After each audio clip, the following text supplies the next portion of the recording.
Good evening, all. Hope you're doing well. Almost did it with the mic, almost, but spotted it just before anyone else got to it. Good evening, happy Sunday. Welcome in. Good evening to Socially Confused, to Truther, Citizen Ninja, Jag Mason, Waybreak, Ray Louderbeck, Socially Confused, Mackie Moose, Space Saga. Good lord, there's a lot of you. And to anyone else who's in who hasn't yet said hello or is just lurking, welcome in, and good to see you all. Interesting title. A little bit provocative with the whole death of a spaceman thing, but we're going to roll with it anyway, and we will take a look a little bit later on. Good evening to Stack, to Jockcop, Stimpack, and Michael Bruce. Good to see you all. Yeah, so a little bit to talk about, because there are big changes on the horizon with medical gameplay. That's all set to change from 4.3.1 and beyond. So what we're going to do is we're going to take a look at what they've got planned, when it's going to change, or roughly when, because some of it's not going to happen in the next patch. And then what we're going to do is we're going to take a look at the original Death of a Spaceman post and see not just how these changes might affect it, but let's have a look at it in the light of, I guess now, over 12 years, 13 years of development, what we think is realistic, what isn't, and maybe just take a little bit of a look at that. Hopefully the volume levels are okay, the music will be a little bit quiet, because if I don't make it quiet for you guys, it blows my eardrums, because I've got some mixer issues. So, at the moment, everything that comes through my desktop is on one setting. I can't separate it out at the moment. But it wouldn't be this stream without some technical issues. So, let's then jump across and take a look at precisely what is going on with life and death and life again beyond 4.3.1. There you go. Cool sound effects. Okay, so the first intro basically says that medical is not supposed to be standalone like anything else. It's all supposed to be linked together, and there are going to be some changes coming in. They recognise that there's some issues with 4.3, well, since 4.0, and that's why I turned the volume down, because it blows everyone's eardrums, mine included. Let's knock that down to something a little bit more reasonable, and then pop that back up, so you don't just have to hear me, because otherwise that'll be rubbish. So, here's what we're looking at. They basically say here, what I'm going to do very quickly is I'm just going to jump up top. I'm going to grab this link, and I'll do this periodically through. If you guys have seen the informational vid that I put out this week on the August patch, you know I'm very keen on getting you the right information. So, if you haven't seen this yet, you don't have to go looking for it while you're watching the stream. I'm going to link it straight away, and if you want to go and click it and go and have a read with exactly what I'm reading, discuss it, whatever, then please do. Similarly, if you're happy for me to just trap off and talk about it, that's great as well. So, it does say here, while Alpha 4.3.1 brings several new aspects to medical beds and restores some of the recently lost rescue beacons functionality, we want to take this opportunity to explore the intended future for regeneration beyond 4.3.1. So, what they're saying here, changes are to medical beds and some functionality for the beacons, not so much for the regen stuff, which is coming a little later, but it's all important. And what they're saying here, basically, they broke medical beacons in 4.0, and they're recognizing that this is an issue, which is good news. Good evening, Rusty Pigeon, good to see you. So, as they say, and they have to say this every time they do anything medical, because everyone's like, ooh, Death of a Spaceman. This is not the comprehensive Death of a Spaceman we're still driving towards, but a brief exploration of some of the changes and additions we'll encounter along the way, all currently in development. So yeah, so here we go, and this is the main thing, and this is what I would urge everyone to take note of. The information within accurately reflects our current development intentions. We always reserve the right to listen, adapt, improve, or change features. So basically, this is where we are at the moment, but this is not final. So, what we're seeing here, the medical beds. Here's the changes that we can see coming. And I believe this is 4.3.1, adding the ability to imprint to multiple med beds at once, adding the ability to choose which imprinted medical bed you wish to regenerate at, adding new conditions which may limit regeneration, such as cooldown timers or regeneration limits before registration of an implant is required. or an imprint, sorry, an implant. That's not what I meant imprint. So basically what you've got here is for healing, you go to the med bed. Does the med bed have conditions? If no, you're healed.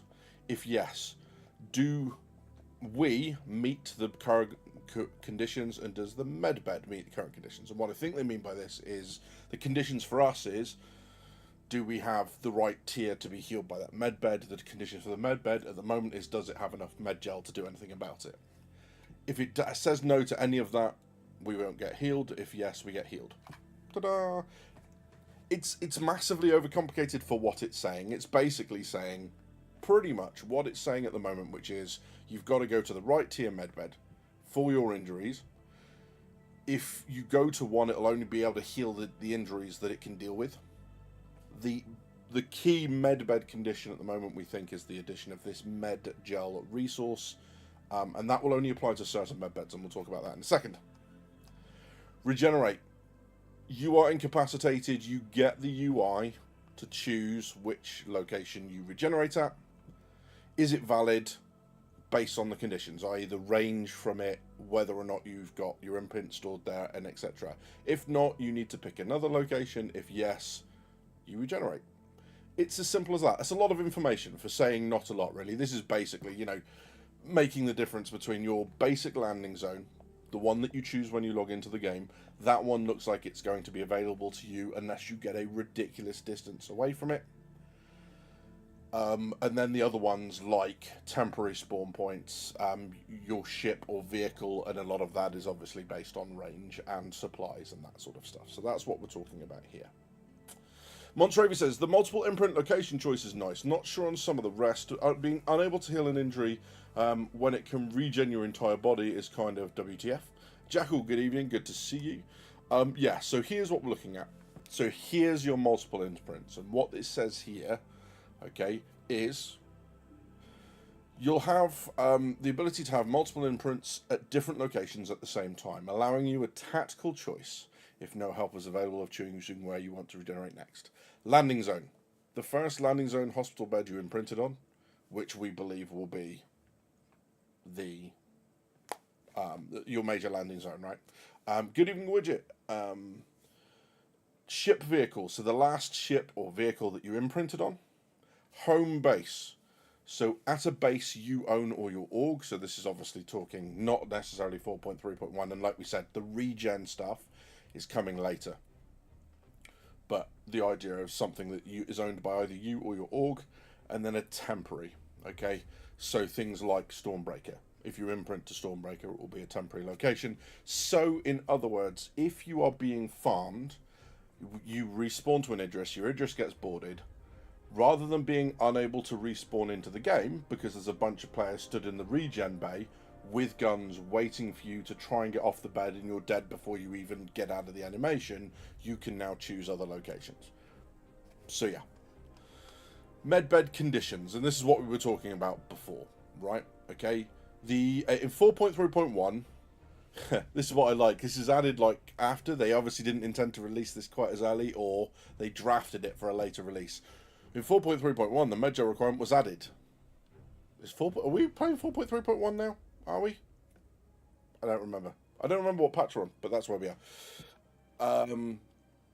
So it needs to be stocked, in other words. Okay, so in future there may be other conditions. Right now it's the medgel stuff. Okay, and basically what it's saying here, there's a whole bunch of conditions, right? So things like the medgel will be added 4.3.1. The med bed requires medgel to function, but will automatically restock at a set rate. Okay, so you got manual, you restock it yourself. Auto, regens at a set rate, no one can restock it for you. Temporary imprint is time. Regen timer, so you can't just keep regenning, or, you know, regen, get out, die, regen, get out, die. There is a timer. Okay, you can delete the imprint. You got things that are only enabled on event, and so on and so forth. Okay, and there's a couple of other things in here as well. Things like being disabled by distortion, which is interesting. I think distortion weapons are going to see a bit of a thing. And there you go. A bed can be destroyed and the imprints are lost. Maybe that's something with coming in engineering, is that you can actually break the respawn beds in a ship. Okay, so yeah, so that's where we are now. And then, if a medical bed is within your ship, you may set permissions limited to whoever it is. So you, everyone, friends, party members, and orgs. Or org members, rather. Okay, so that's that. Okay, so, in order to account for these changes, yeah, so this is when you are down now, okay? You've been taken out. You're being shot to pieces, so your countdown time is going from the 90 minutes down to rapidly, or you just know there's no one available to come out and get you. Okay, so you'll still have game chat, and then you'll have your options here. So your hospital location, your vehicle, the base, a temporary location, or a medical rescue beacon. Click, click, click, click, click. And then obviously if it's unavailable, it shows unavailable. Fairly reasonable, right? And there's that. Whitebreak says, I don't like the respawn choice at all, personally. Deciding where to imprint before was important. Maybe now. Not so much. Yeah, I haven't gotten that far into thinking about backspace fast travel. Yeah, but you lose everything, right? In terms of whatever's in your backpack. And we kind of had that already. It was just, you only have one location as opposed to a couple. And bear in mind, things like this will only work if stuff is in range and fits the criteria. There's something about clinics coming in a little while in the hospitals and stuff, which should allay people's fears about that sort of thing. Yep, so, again, that's just describing what we saw up here, right? That's the numbers corresponding to these bits. So, the important bit then, rescue beacons, especially for those Apollo owners, are going to want to get into this gameplay loop when this comes into the game. Since the launch of Alpha 4.0, the rescue beacon system has been balked. That's what you wanted to say, wasn't it, CIG? Balked. Not plagued with issues, not some snags. Balked. Completely effing balked. So, notification system doesn't work with 600 players to a shard. Fine. Okay, so that's what they're working on at the moment, so that's just the update. And then this is the interesting bit. This has always been a concern with medical beacons. I like this bit that they've added this. Additionally, we need several UI improvements, including a way for first responders to see the last several medical beacons a player has sent to better judge the likelihood of ambush.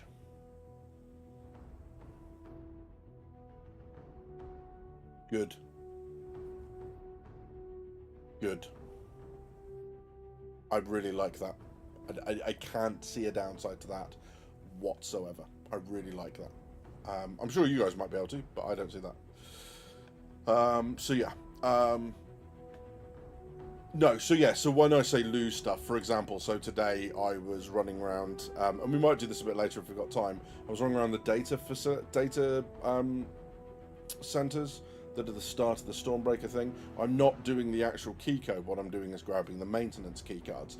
If I try to do the fast travel thing, I lose them because they're not equipped like that. I don't know if you can equip them to your like where your med pens are, the same as a crypto key, then yeah, that's a little bit broken. But all the key stuff in the game, like, you know, the loots, the Wicklow items, all go in your backpack. So it's not a way of escaping with those. Maybe cards need to stay in that same vein, right? Thought they said they were removing the Keeper Quick Diet and Students anyways. I don't know. It might be further on in this, because there's another thing we need to look at as well. This isn't the only page, but we'll have a look. So yeah. No, and this isn't so much picking a hospital from a list either.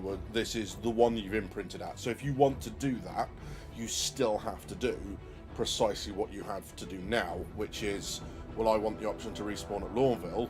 You go to the Lawville Hospital, Maria Pure of Heart, and you imprint there. You don't get a list of them, right? And that's what it says back up here is, where are we? The last landing zone hospital bed you imprinted on. So you still have to choose that hospital, right? And I'm assuming there it means clinics as well, so it means that sort of stuff. But we'll have a look at that later on. I did see something else about clinics, and I can't remember quite what it was. So yeah, let's have a look then. So that was the rescue beacon bits. While we can provide no dates or estimates, in other words, they're still working on it. Okay, so here's their kind of, I guess, olive branch to the medical players and to try and kind of talk to them.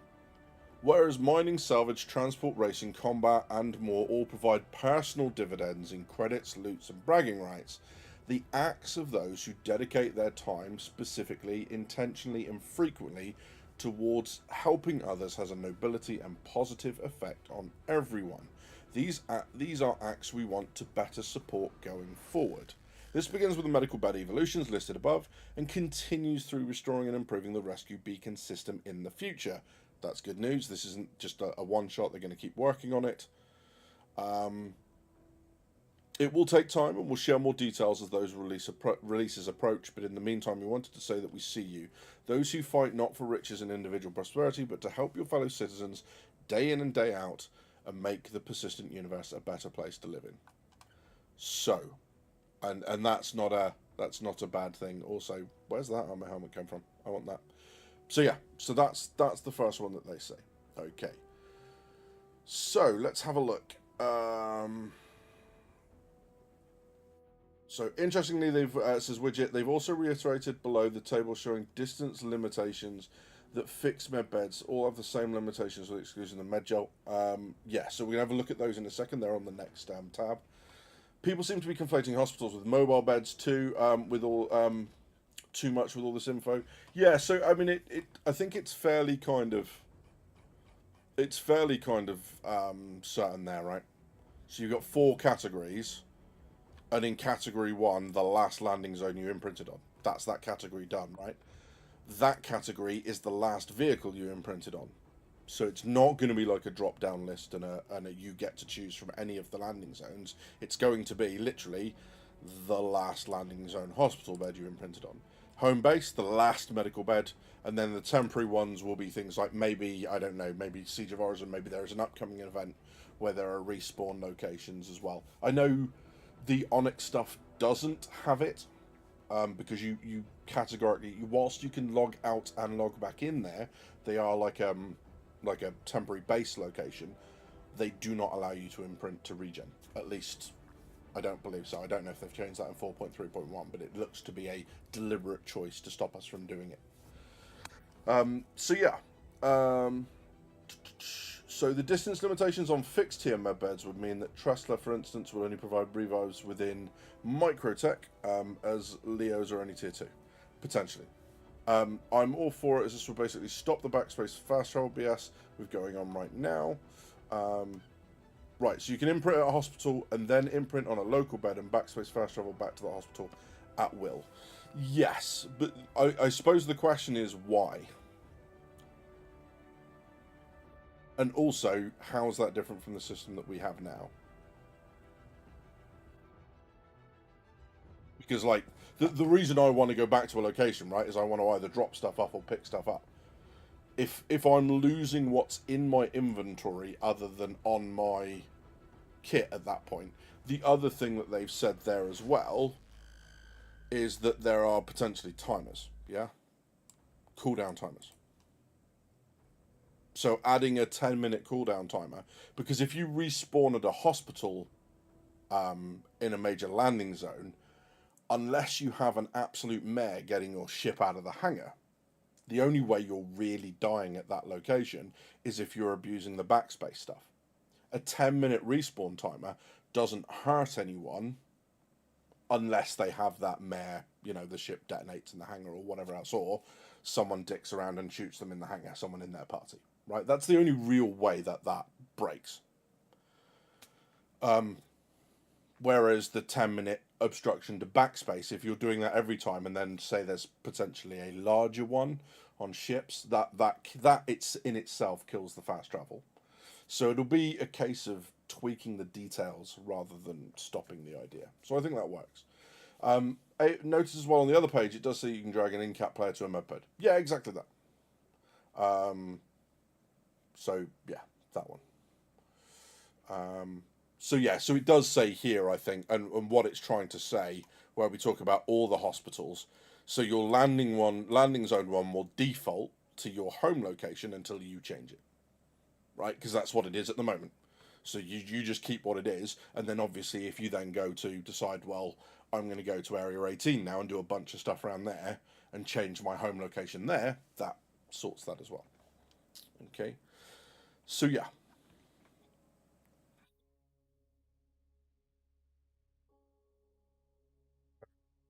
that's an easy way to exploit backspace fast travel. But the timer. What am I missing? What's the issue here, Waybreak? If there's a respawn timer at both locations, it's not exactly fast travel if it's a 20-minute round trip, right? Depending on your ship, you can get the microtech and from most locations, or you can go from planet to planet within one system in 20 minutes, right?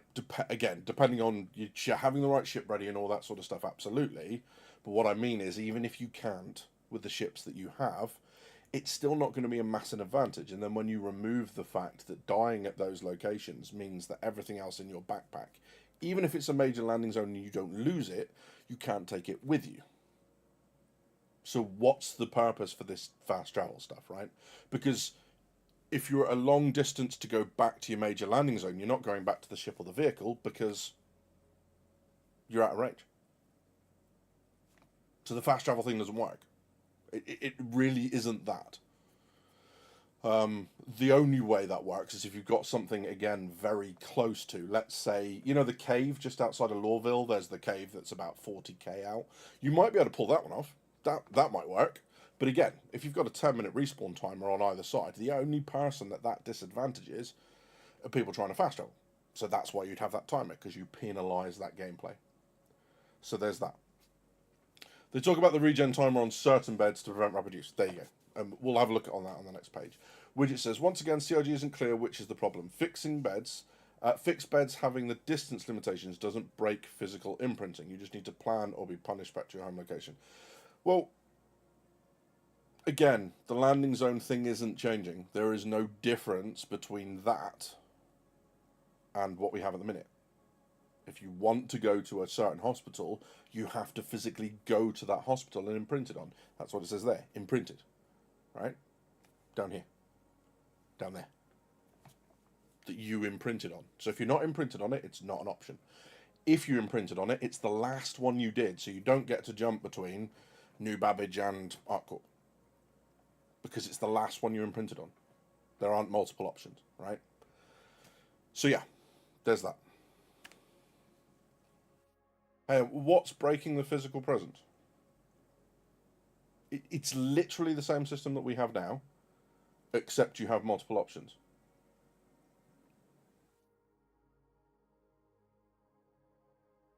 Whatever landing zone you want, there are literally multiple options. Yes, for ship vehicle, right? So you can choose from one landing zone or whichever ship vehicle you're imprinted on, or your home base, which doesn't exist at the minute, or a temporary one if you've activated a temporary one, right? It doesn't give you multiple options for a landing zone. You have one option, right? These choices will fall into one of four categories. So your landing zone option will be the last one you imprinted at. To imprint on a landing zone bed, you need to be physically present. I don't see what the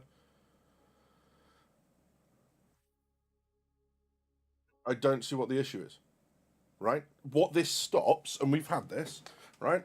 You're in your med bed on your cutty red. They shoot the back door open, right? You go to respawn, they camp you. How do you respawn now? But yeah, it's not just a case of how we read it. No, right? What I'm saying is, if you still only have one option for a landing zone, and one option for a ship vehicle, and one option for a home base, and one option for a temporary, right? And you have to imprint on each of those to work. How are you losing physical presence, right? Yes. So how are you losing physical presence?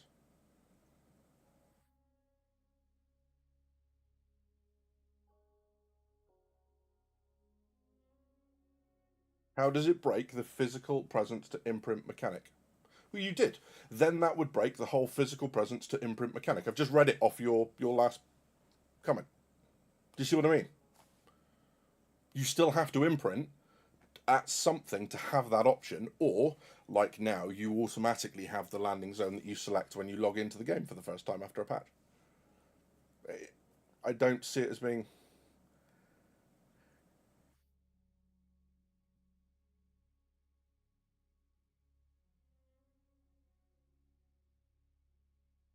so.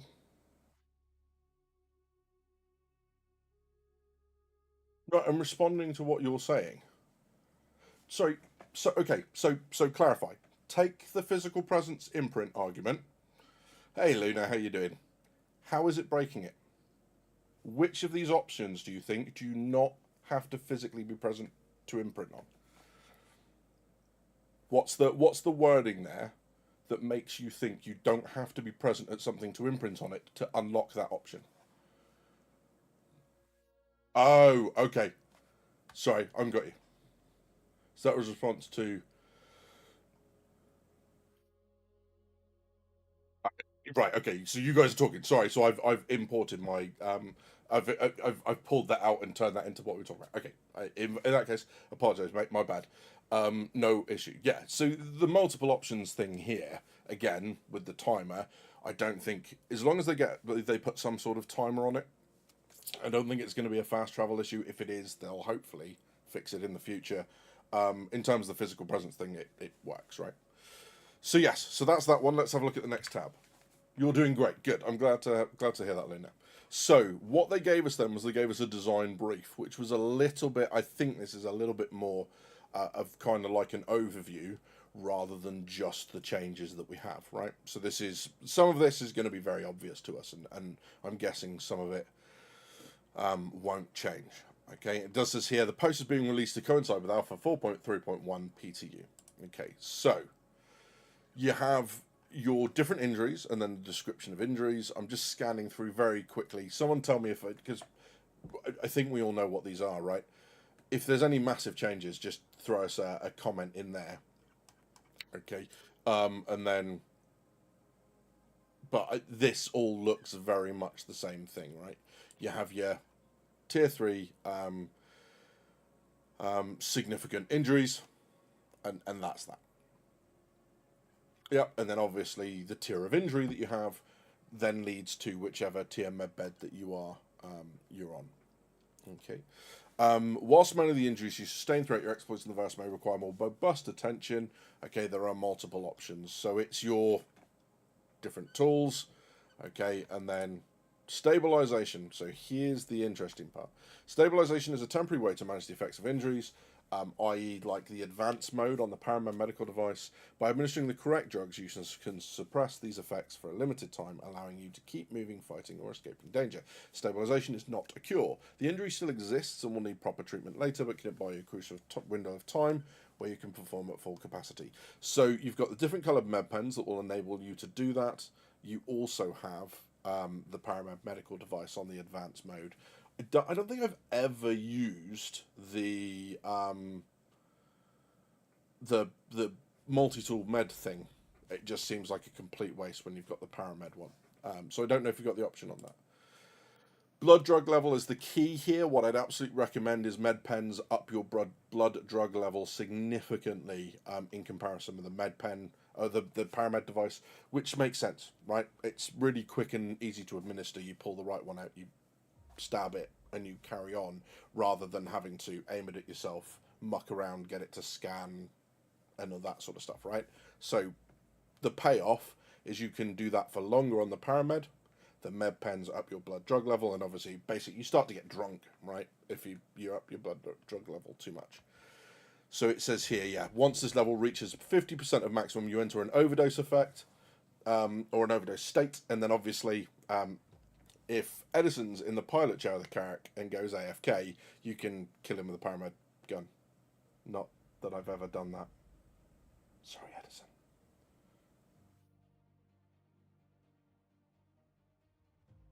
This is where the Resurger helps. You'll still get blood drug from the detox pen, basically, researcher, right?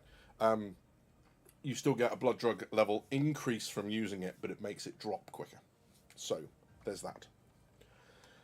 So, and then you've got the medical tool, right? The Paramed medical device. This thing. Ta-da! The only thing that this won't applies at the moment is the canoiode, whatever it is basically the anti-radiation med pen. And I don't know whether they're planning on adding that or whether it's just because, you know, it's going to be something else completely. So yeah. John Cop says, the point of the medic utility tool is to keep the other slope open for a pistol. Absolutely. The idea being that the squad dedicated medic will carry the med gun. Absolutely. And I quite like it. I mean, like, I get what people are saying. It was more common, you know, potentially for medics to carry pistols if they were armed at all, because it didn't mean they had to carry all the med kit and all the weapons for or the ammo for a primary weapon and all the stuff that entailed. But in the absence of making medic armor locked and then going, you can only have one primary weapon now to make you more medic-like rather than a murder hobo with a med gun, they've kind of done the only thing that was available to them, which was give you the choice of pistol or med gun. So I like the fact that they've pushed for the whole idea of you are slightly less offensive, or you have slightly less offensive capability if you go medic. I get that. So, here it basically says, you know, you get downed, you go to a med key, you go into a medically incapacitated state, you then get the beacon mission. So you can do a medical rescue beacon, and that's that. Okay? And I'm sure we've all seen that a fair few times. Medical beds. La la la la la. Tier 1, Tier 2, Tier 3. Okay? So Tier 3 are the basic ones, and you can see there within 50,000 meters. Okay, so on the planet is significant. So again, the fast travel, if they put, say, a 10-minute timer on these things, you can absolutely get 50,000 meters in 10 minutes unless you're walking. So that would kind of reduce the fast travel bit. So regenerate those with an imprint who have died within 8 million meters on the Tier 2. So that's your, depending on what you take on the Apollo, but that's things like your Carrack and your Terrapin Medic. And then 150 million meters for your Tier 1. Which is basically, I think, Stanton's covered, right? So there's that. Are they the beds from the Apollo? Potentially. Good question, Stack. Potentially. So, yeah. Now you can load up the cargo and such at your home location, travel to your destination in Pyro, deliver your load, and then backspace home to Orison instantly. I don't know, because I don't think that counts as 150 million meters. I don't think that's 150 GM. So maybe not. But also, I don't agree with now. We could always do that. I can do that right now, and I'm not in PTU. Right?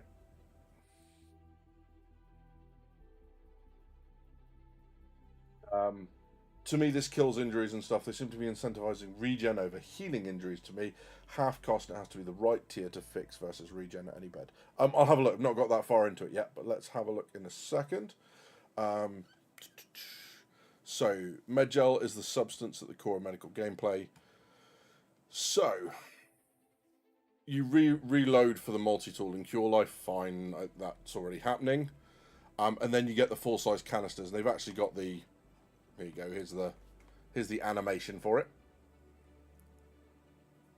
So there's the MedLife canisters, and as someone spotted, these are in the verse already. They're just not interactable or usable in any way. They're just on trolleys and things.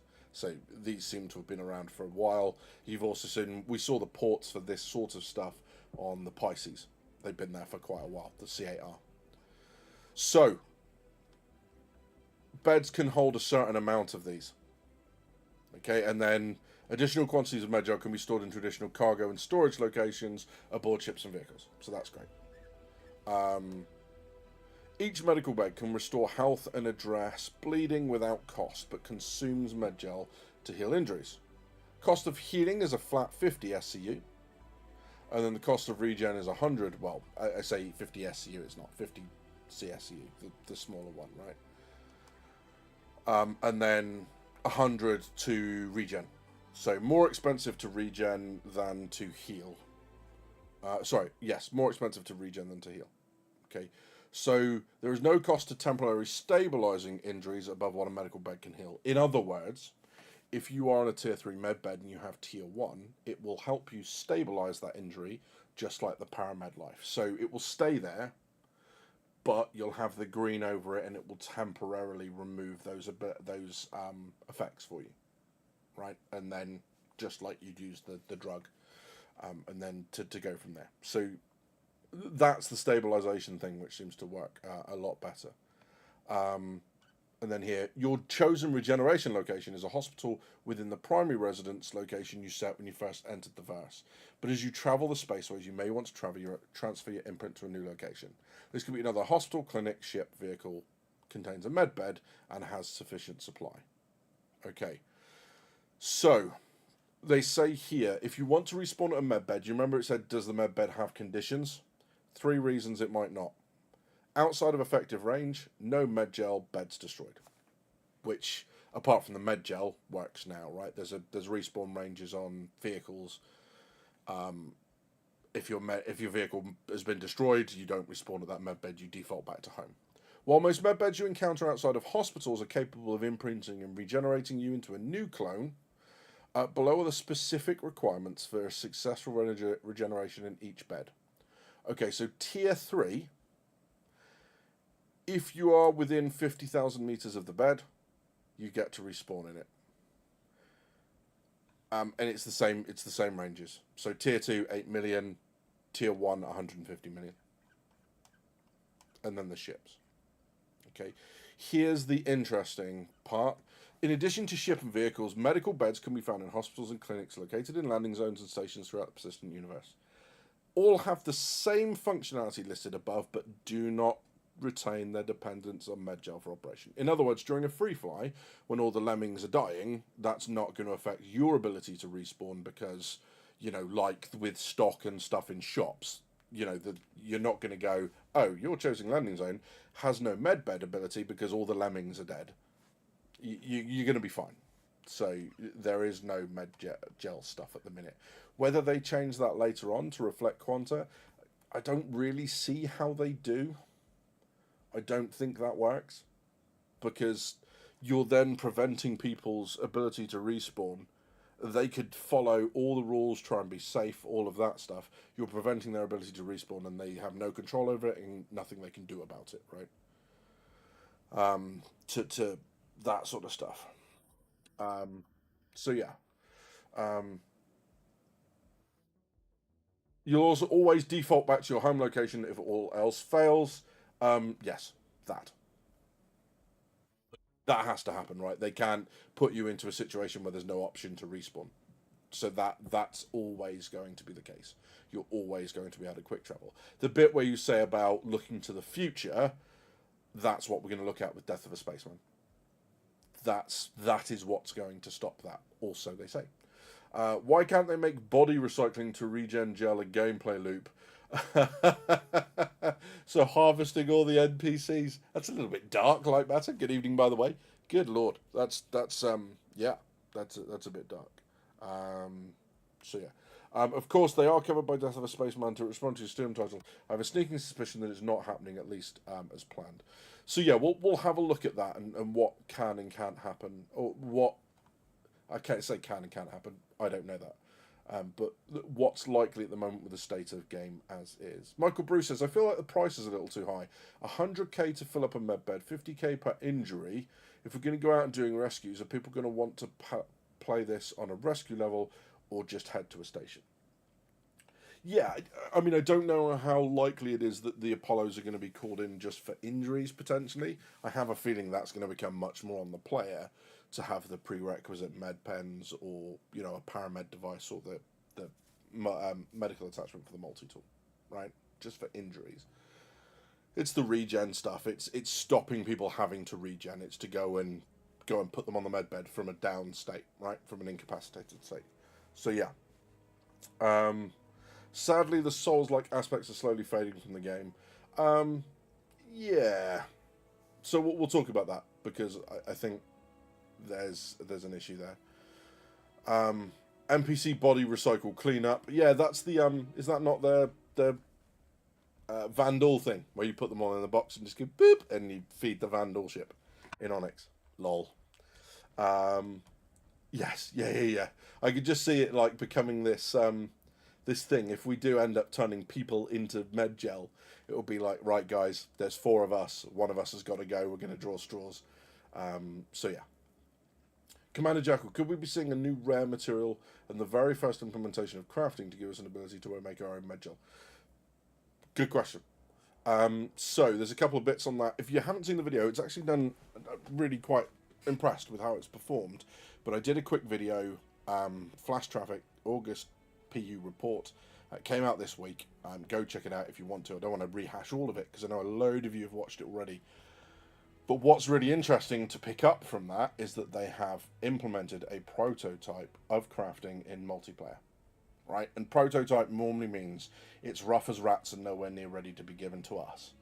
But it does exist now. They do have a prototype in. They're talking about an offline version of the blueprint system, which will serve as a stopgap until the online one comes.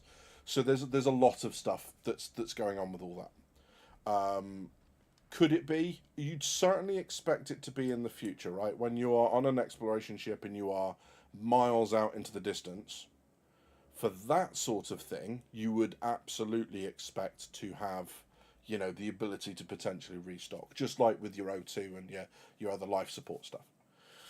I want something like Cyberpunk Dumpster Clean, but CRG should add Fireman Carry already. Yeah, some sort of like dragon. And I mean, I know we've got the drag, right? But the drag should also allow you to shoot and all that sort of stuff. So you can have those really cinematic, like under fire, everyone's getting, you know, the down guy's got a pistol and is trying to keep people off them. Beacon fees are just the charge for the ambulance coming. Any healing or transport is extra and the price is up to the medic. Yeah, it'll be interesting to kind of do that, right? And see them add that sort of interface. And again, I guess that they might consider that with the changes they're doing to rescue beacons. So yeah, beacons only to medical ships. No, they're not. So anyone can come and get you. So that's that bit. Okay, right. So Death of a Spaceman. This is a long old article. So what I'm going to do is I'm going to try and go through and pick out the important bits. Okay, I'm going to grab this. If anyone is really interested in this stuff, it's a really worthy thing. I'm going to link it in chat now. It's a really worthy thing to have saved to a, bookmark somewhere. Okay, but this is Death of a Spaceman. When people talk about the medical gameplay, as you can tell from the images in this, right, the original kind of trailer and stuff, this is where they're coming from. Okay. Excuse me. A lot of this is normal. The intro stuff. Okay. So, here's kind of some of what CR says, right? This is Chris Roberts himself writing this. I hate the current game trend in single-player games where the game auto-saves every 2 seconds, and if you die, you just start a few steps earlier. This makes you a lazy and sloppy player. I bullied my way through games like Mass Effect or Gears of War, running in guns blazing, knowing if I died, I would always just respawn a few steps earlier. In Wing Commander, or Privateer, games that he worked on, you had to complete the mission to move on. There were no mid-mission saves. This created a sense of anxiety towards the end of the mission if you were badly damaged and your shields were low. But if you managed to limp home successfully, you felt a sense of accomplishment. Without the risk of losing something you've worked hard towards, the sense of achievement is cheap. Agreed. Right? And I think this sort of thing is why a lot of people bought into this, because as with what's on the screen at the minute, the idea of things like Dark Souls and Elden Ring and that sort of stuff, that sort of tough, having to do stuff over, to an extent, is the only real reason people did that. There's the masochists who do like World of Warcraft hardcore, right, which is you lose your character if you die, that sort of stuff. So there's that. Okay, so he talks a lot about Demon Souls. Okay, and how he likes the way that that worked. And he says, I think Demon Souls was too much on the punishing end of difficulty, but it really did remind me of the value of having something to lose when playing. In Squadron 42, this is easy to achieve. That's the mission system. Okay, the tricky part is really how failure is handled in the persistent universe of Star Citizen, as you can't just set back the game to an earlier point because it's multiplayer, right? So, the simple solution, when your ship is destroyed, you manage to eject and drift in space, where you're picked up and returned to the last planet landing location to claim your new ship, sans any as in without any cargo and upgrades you had, yeah, and head out into space again. This is the mechanic that EVE Online uses, with the extra wrinkle that if another player blows up your escape pod, a stored clone of your character is activated, respawning your character and effectively making him or her immortal. In EVE, death is allowed for in the fiction, and is balanced out by the cloning mechanism, which allows for loss of property but not your character's skills. As unlike Star Citizen, your character in EVE has RPG skills that you learn. If you played EVE, this is not telling you anything new. Okay. Hey Immortal, good to see you in. Citizen Ninja. It won't be long before Aussie players are calling Medjol something like Meggie instead. G'day mate, got some Meggie. Sorry, I know that was an awful accent and nowhere like Australian. I apologise profusely. So, I'm not interested in making EVE 2.0 cockpits. One of my goals with Star Citizen is to make it feel very visceral and real. I want to feel the effects of physical damage on my character, loss of limb or other mishaps that can happen in the danger of space. If my character has been through several wars, I want to see the scars on him or her. Perhaps a cybernetic arm because one was lost in a firefight or on the wrong side of a dogfight. I want to be able to walk up to another player in a bar and see that she or he is a grizzled veteran with the battle scars to prove it. This is the kind of detail, texture, and immersion I want to achieve with Star Citizen. I also feel that if everyone can be cloned easily, it fundamentally changes the structure of the universe. You now have a universe of immortal gods that can't be killed. Death is just a financial and time inconvenience that has no further consequences. The life and death cycle of humanity is what brought us our history, our need to make a mark in our time, to push forward. If I want a living, breathing universe that has a lot of dynamics of a real world and is inspired by the decline and fall of the Roman Empire, immortality for all is problematic. The flip side is that while permadeath is realistic, it's not a lot of fun if the first time you're on the wrong side of a dogfight, you lose everything and have to start again. Okay. So that's what he's trying to solve, right? He's decided that within this game, his value is that the risk of losing more than just a little bit of time and money is what will help make this game very rewarding, and that's what he's pushing towards. He recognizes that without those things, that level of achievement that he wants to ingrain in people, or ingrain in the game more to the point, is going to be very hard to achieve, if not impossible. So there's a little bit to be concerned about there. That's what he's after. Okay. He also says, obviously, permadeath is not a way forward either. And especially because that brings all sorts of problems legally because of people buying stuff and all that. They used to specifically say that regen is not cloning now, but they think specifically say that it is cloning. That's why I think Death of a Spaceman is not happening this way anymore. Well, let's have a look. This first bit is about how you create your character. It's not exactly the way it is at the moment, but it's going to be kind of like that, right? It is kind of like that. It talks about whether or not you play Squadron 42 or go straight into Star Citizen, and so on and so on. Being able to run training simulations, which looks like it's now Arena Commander. Great. Okay. I see each character you play having the ability to die multiple times before the character is finally put to rest. Think of this like lives in an old school arcade game.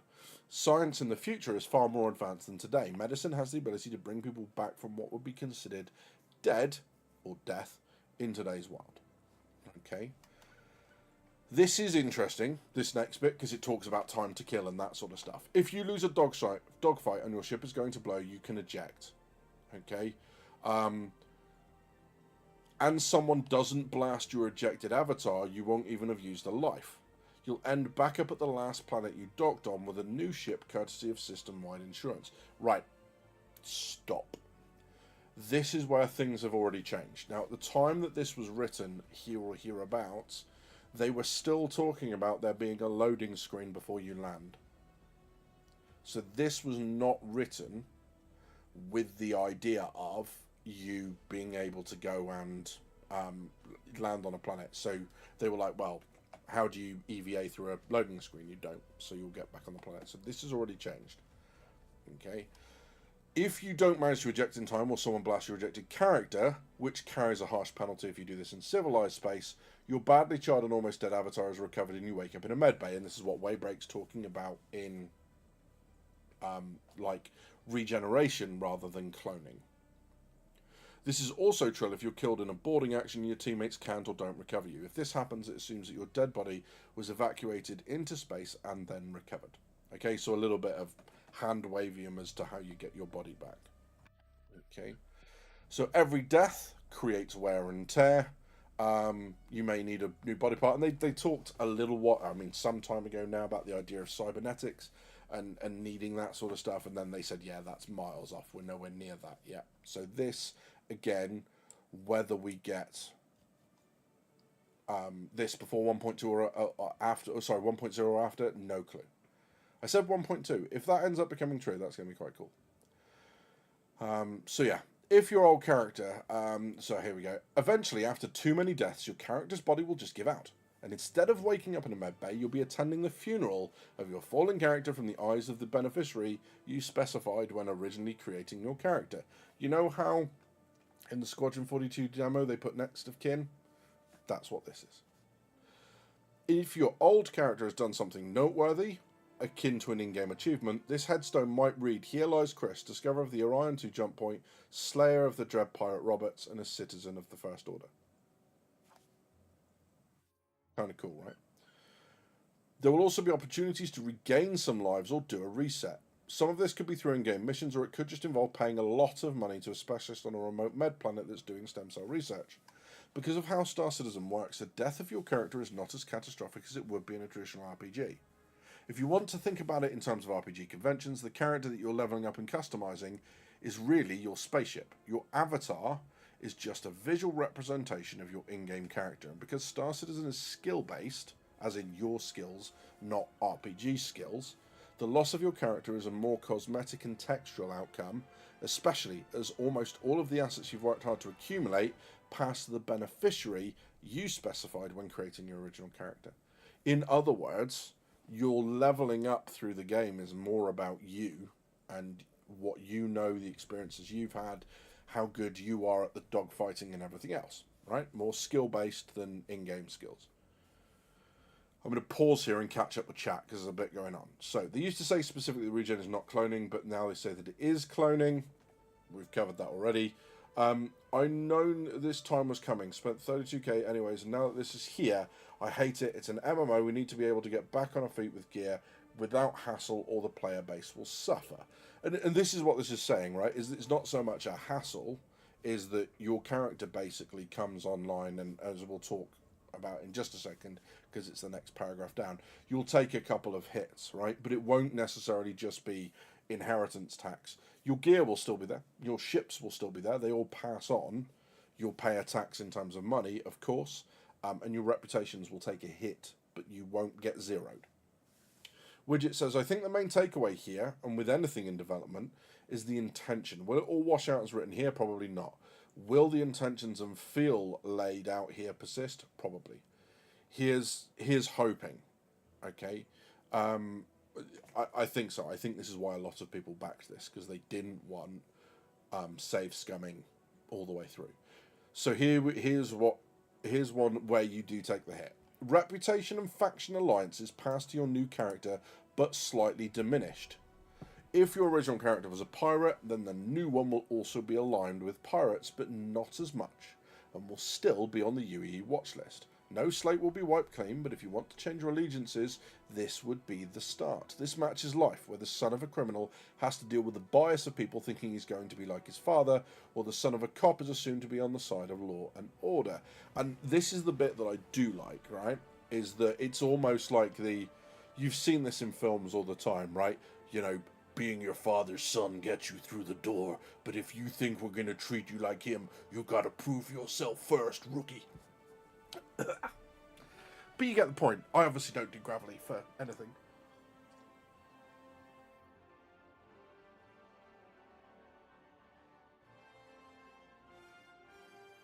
So there we go.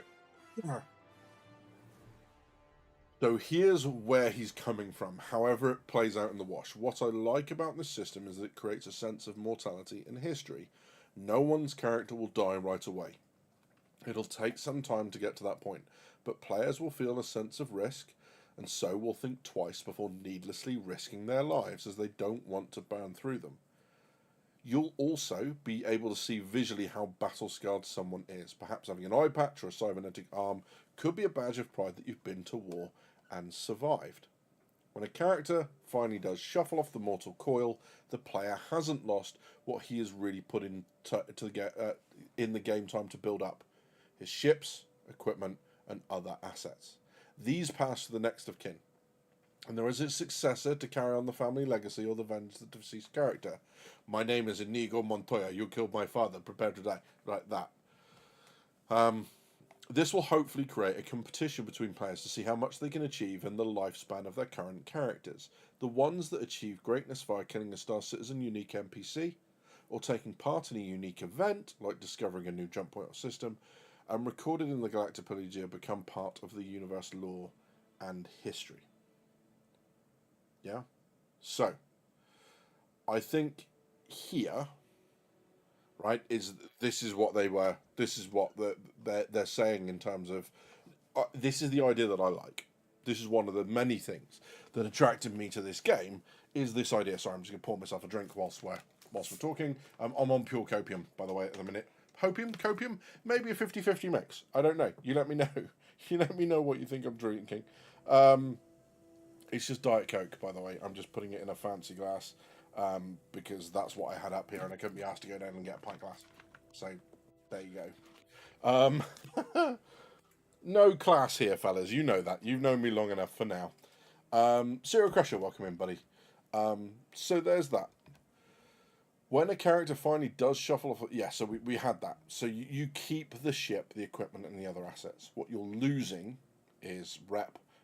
There's an inheritance tax and that sort of stuff. But what it also allows you to do is shift away. So if your character has become so hostile with a faction, the death mechanic means that isn't, according to this, passed on to the next of kin, that the next of kin can forge their own way. And I think that's really cool as well. It means that within a character, you kind of choose for that character, and then you, within the same character, if you like, because the progression still carries on, you're just getting knocked back a little, you can choose a different direction, right? And you effectively, rather than having to, if you do this, come up with a backstory in your head, you can actually create it through the game, should you want to. The cost of Magel really doesn't make it a choice. It's either you use it or you don't do any risky content. I wonder how this will impact large-scale battles. This almost seems like a nerf to that gameplay. Yeah, I think the large-scale stuff, what will end up happening potentially, is they talked about that being instanced, and what I think will happen is deaths in those instances will not count against the final count of your character, right? That's the only way I can see that happening. Because those large-scale battles with ships like this and, carriers and stuff flying off stuff and coming out to rescue people and all that sort of stuff, that is going to be a serious unique selling point of this game. So to limit what people can do with lives doesn't make sense commercially. Except, forget any other reason. Why would you deny one of the most unique parts of your game because you want to do this? I don't think that's going to happen. I think those instance fleet battles, because it also makes sense, right? I mean, think about the law and criminal system, but then if you've got two orgs battling it out, if you do that within the verse, which, I mean, you sure can, but it's going to be a nightmare kind of crime stat-wise and all that sort of stuff. If you want to create the ability to do that, you either need completely uninhabited systems, or, systems with no legal, I guess, like Pyro. But again, if you come back out and then you pick up every crime stat under the sun, people just aren't going to bother, right? So yeah, it's an interesting one, but I think they'll find a way around that. I think the instant stuff, in exactly the same way as like Theatres of War, I think they'll do, maybe orgs will sign some sort of declaration of war, and that will change how things work between the two of them. I don't know. Crimes of Forces multiplayer for FPS ship combat I don't know how you'd recover the body, so it's regen. Yeah. Yeah, they think they might be able to rebalance the mission payouts somewhat to compensate and make the mission more acceptable. Knowing that you'll have to go through, says Waybreak, all the steps in preparation again is a pretty real incentive to not die. Same goes for travel. Death of a Spaceman, it's all incentives to be careful. It's not the whatever. So I was down on the planet today at one of the data centers. Someone landed in a Cutty Red. Their Cutty Red was destroyed by a third player that turned up. But I heard him start and do the data center fight. I considered sitting there, waiting for him to go back to his ship and killing him there, right? Because there's no real downside, especially not in Pyro, to doing that, right? If I died, if he got the better of me in that fight, like, what's the downside? And that's almost me playing out of the normal loop. Normally, I just let other players do what they're going to do. I help them if I can, and I don't tend to shoot people because it's, unless I'm shot at first, or unless that's the whole point of the event, it's just a bit scummy, sit outside, wait for him to do the work, shoot him in the head, nick his stuff. Thought about being scummy today, ended up not doing it, right? But there's that. So, I'm not worried about me and my action, I'm worried about the bugs, jank, and griefers running this very delicate gameplay system CIG is going for. And I think that's going to be where this is, right? And this is the thing about the game's going to be a lot slower burn. So when that stuff does happen, wait for rescue.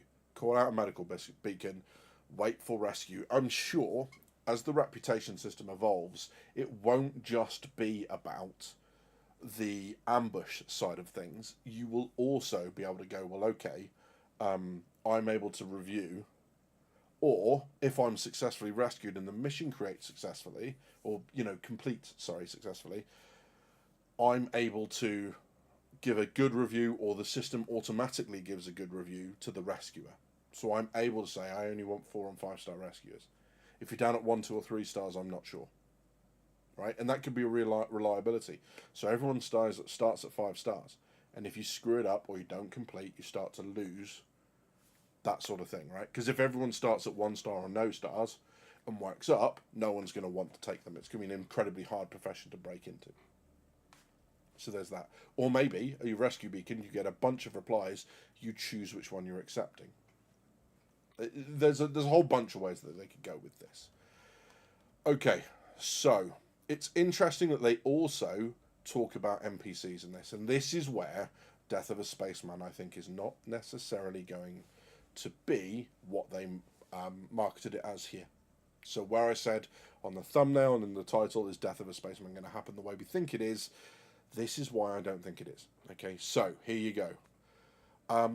It's vital that there are non-player characters that are unique and can be killed. In a single-player game, no one minds that many other players have completed the same quest. We've all killed Adam Smasher if you've played Cyberpunk to that point, right? It doesn't matter that other people have killed Adam Smasher because we've all played the same game.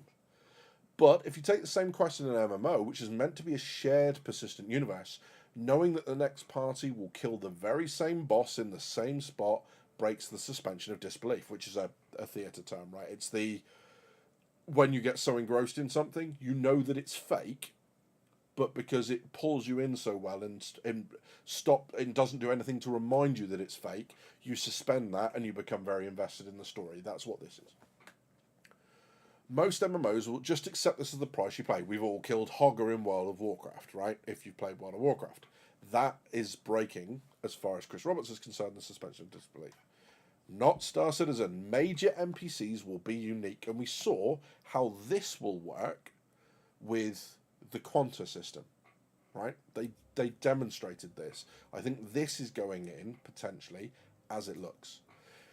If they are in a place where they can be killed only once. Think of it as a very hard to win achievement that one player or group of players in the game will ever achieve. If you manage to kill the Dread Pirate Roberts, that will be part of your legend, similar to discovering a new jump point or star system. Upon the death of a boss NPC, we won't respawn him or her, but there will be someone that steps in to fill the void. So the same area of Spaceman Abbey by the Black Skull. Major NPC bosses will be a unique scalp for a player good enough to beat them, but almost all bosses will have someone waiting in the wings.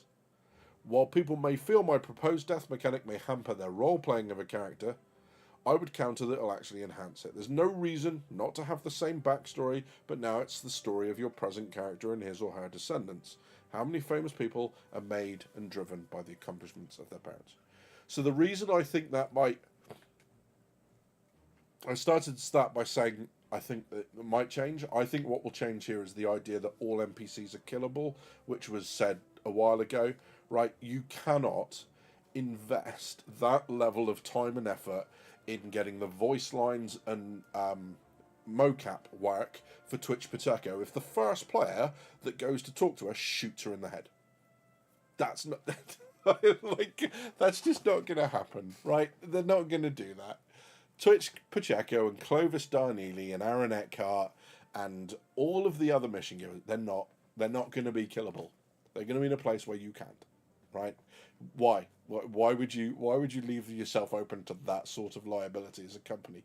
That's ridiculous. It's just not going to happen. So there's that. I think that's going to change. So here's what he says. Trust me, I realize this game is not going to fulfill everyone's personal vision of what they think it will be. That will be impossible. There'll be some things in Star Citizen's game design that will take people out of their comfort zone. Here's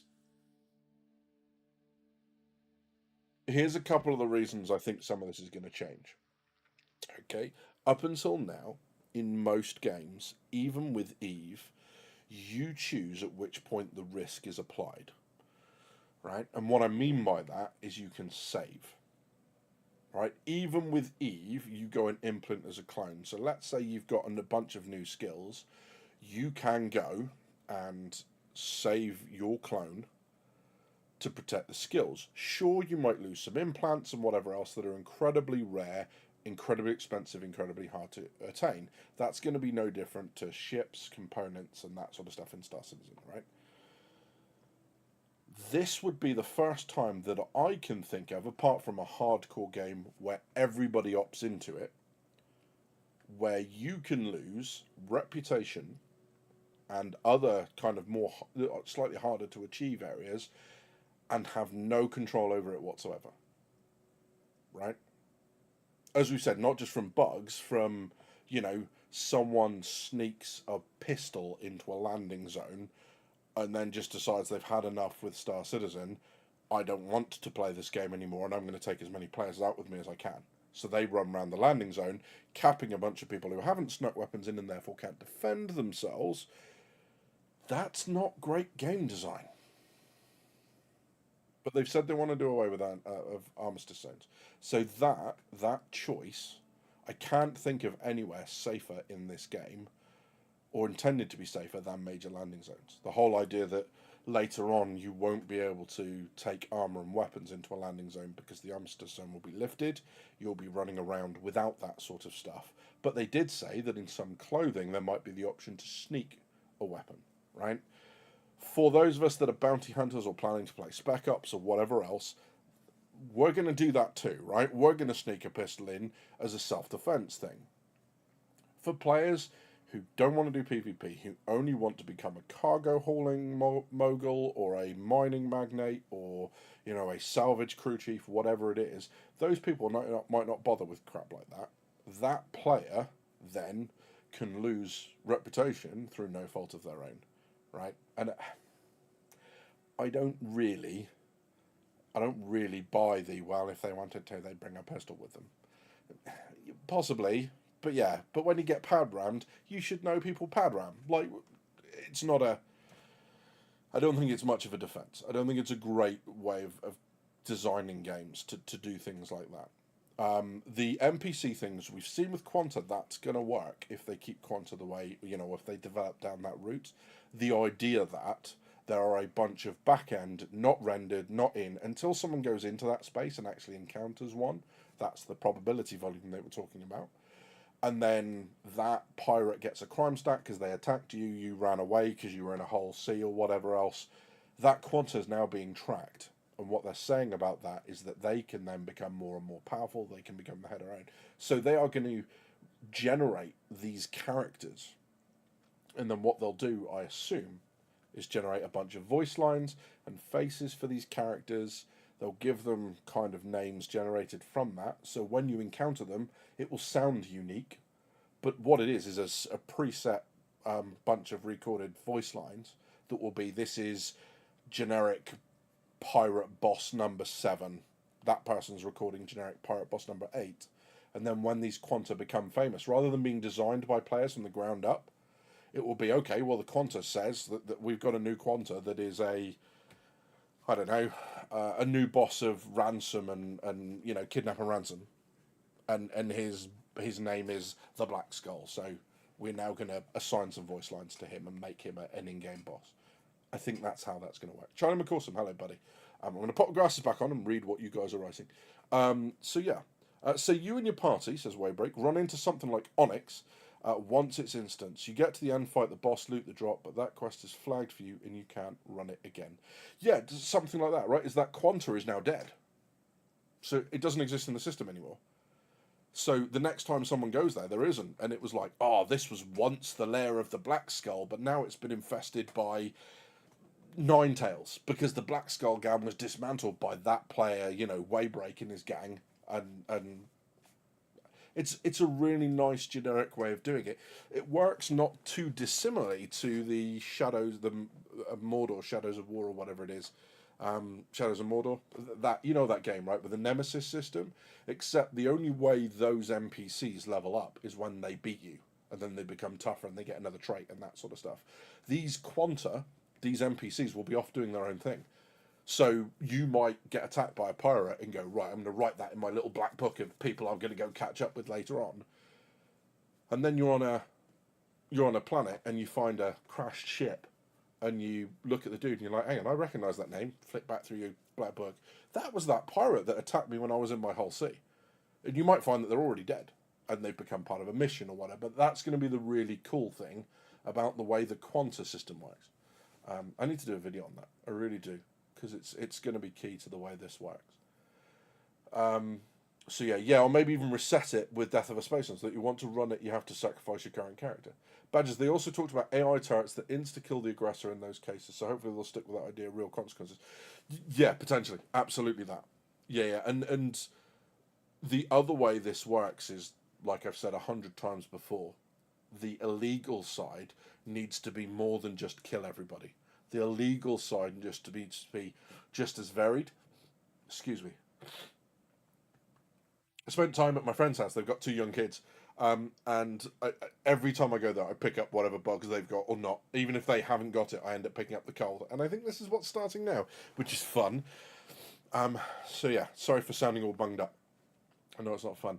But yeah, you know, even things like, you know, piracy gangs going, look, we get it. Life is the cost of doing business. But if you just go and kill everyone we encounter, you're going to bring too much heat on us. You know, 1 or 2 people caught out is one thing. Slaughtering an entire ship and all its passengers is something else entirely.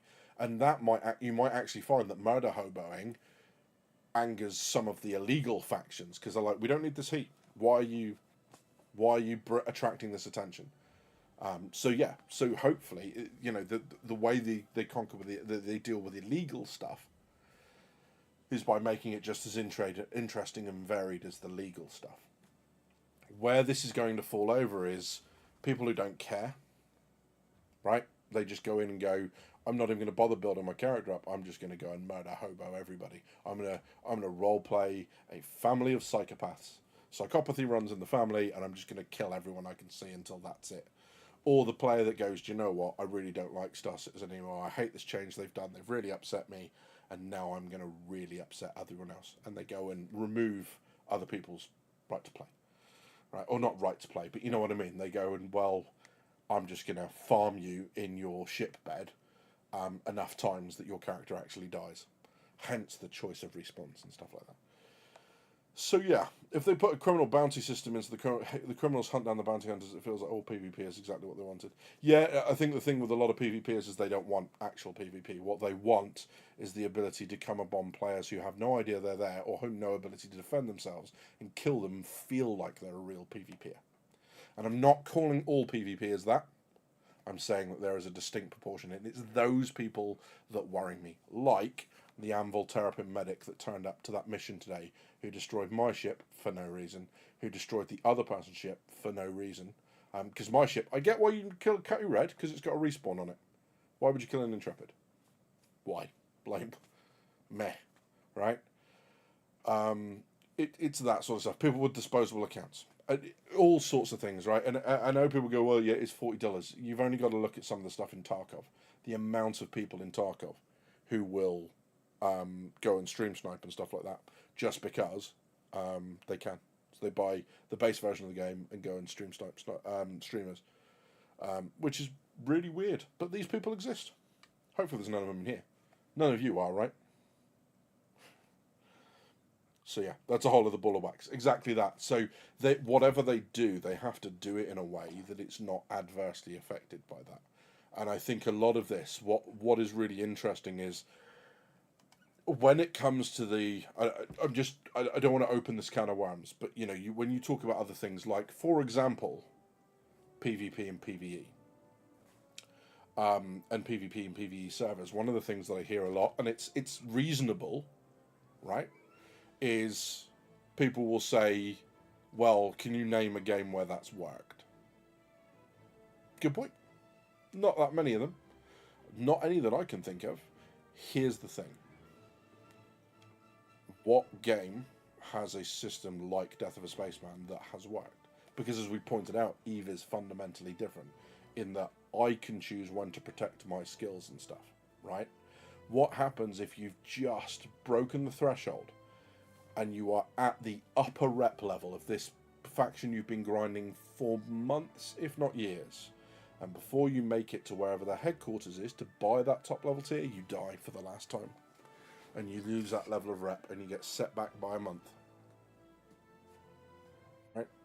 What happens if that's because someone had a game crash and their ship crashed into yours, and because it was much bigger than yours, you died? Right? And you didn't make it out in time.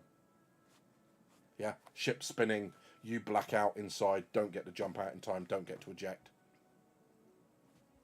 Right? So, and this is what I mean, right? It's completely unavoidable kind of things like that.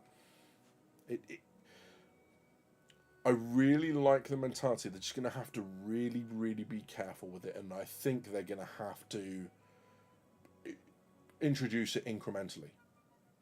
They can't just go straight to that level. It's going to have to be a gradual thing, because I don't see if they get to a system that gets the level of achievement and accomplishment that Chris has been talking about in this. It's going to be a very bitter pill to swallow if they go straight to that level without building it up. On the other side of it, gamers don't like having anything taken away from them, so if they do it incrementally, it will just gradually piss people off more and more, so maybe that's not the way to do it. I don't know. DayZ, Tarkov, Rust, Ark.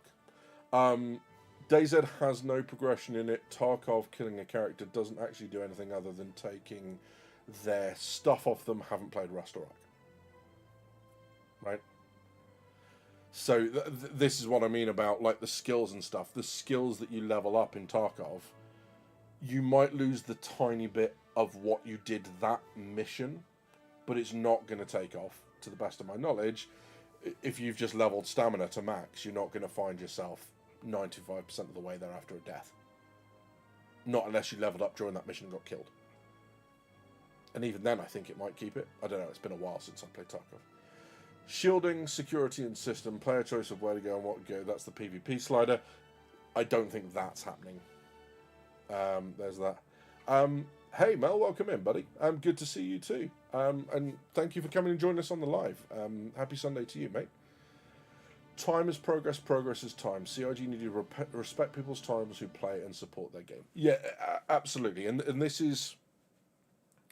So here's the thing, right? Is that the progress is time, time is progress thing. Elden Ring, Dark Souls, you know, Demon Souls, all that sort of stuff. Respect the time. They just go, hey, you know, if you die, you got to go back to that, and you got to do it all again.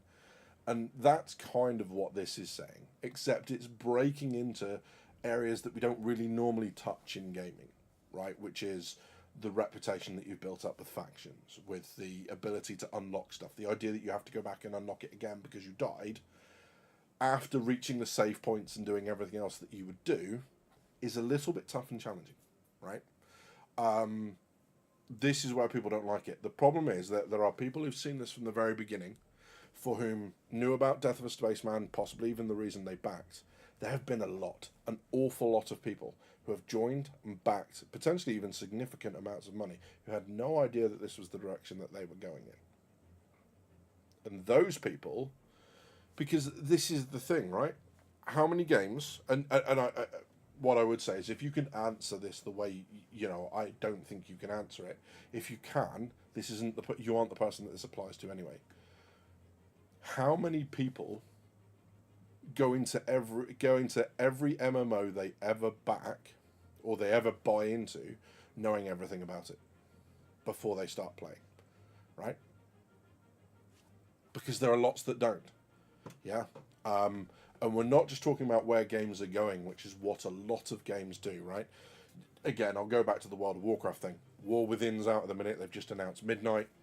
People are looking forward. So what's coming in the next patch? What they're not looking at is, well, hang on, what happened in Burning Crusade? And expecting that to still be relevant. They might, you might get there, hey, there's some transmogs. Hey, you can go back and run these time-walking dungeons. Great. But it's not going to affect something they committed to in Burning Crusade X number of years ago, is not going to drive the next assigned decisions that they're making. It is happening in this, and people aren't used to it. So it's those people that I'm concerned about, and it's why I always say to people when they come to back this and they ask me about it, be careful and do some reading. And if you don't want to do some reading, don't do anything more than buy a basic game package. Right?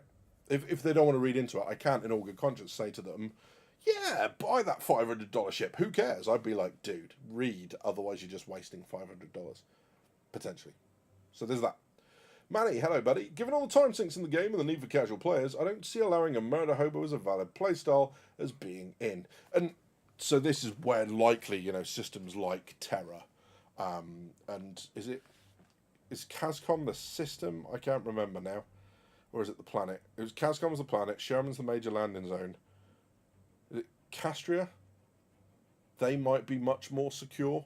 Stanton being somewhat the lower end of secure. Terra's obviously going to be like, there's going to be UE and advocacy bloody everywhere. So that might be how that they've managed that, right? Is the murder hobos exist in dangerous space, like the nullsec space in Eve. If you don't want to encounter murder hobos, don't go to nullsec. Simple as that. And then hopefully the game will have these kind of abilities to alert. So if a big org goes and attacks the Terra system and rocks up with battle cruisers and javelins galore, the game can put out a notification and go, "We're in trouble. There's lots of stuff going on here." So that. Hi. Sorry, I forgot there. There we go. I did it anyway. So there's that. No, the PvP slider is not happening. I'm saying that equivalent is player choice of where we go and not what to do. Yeah, exactly that. And I think that's the interesting thing about it. I really don't know how they would implement any sort of PvP slider. I think that's just pie in the sky. But then again, I had the same fear about server meshing.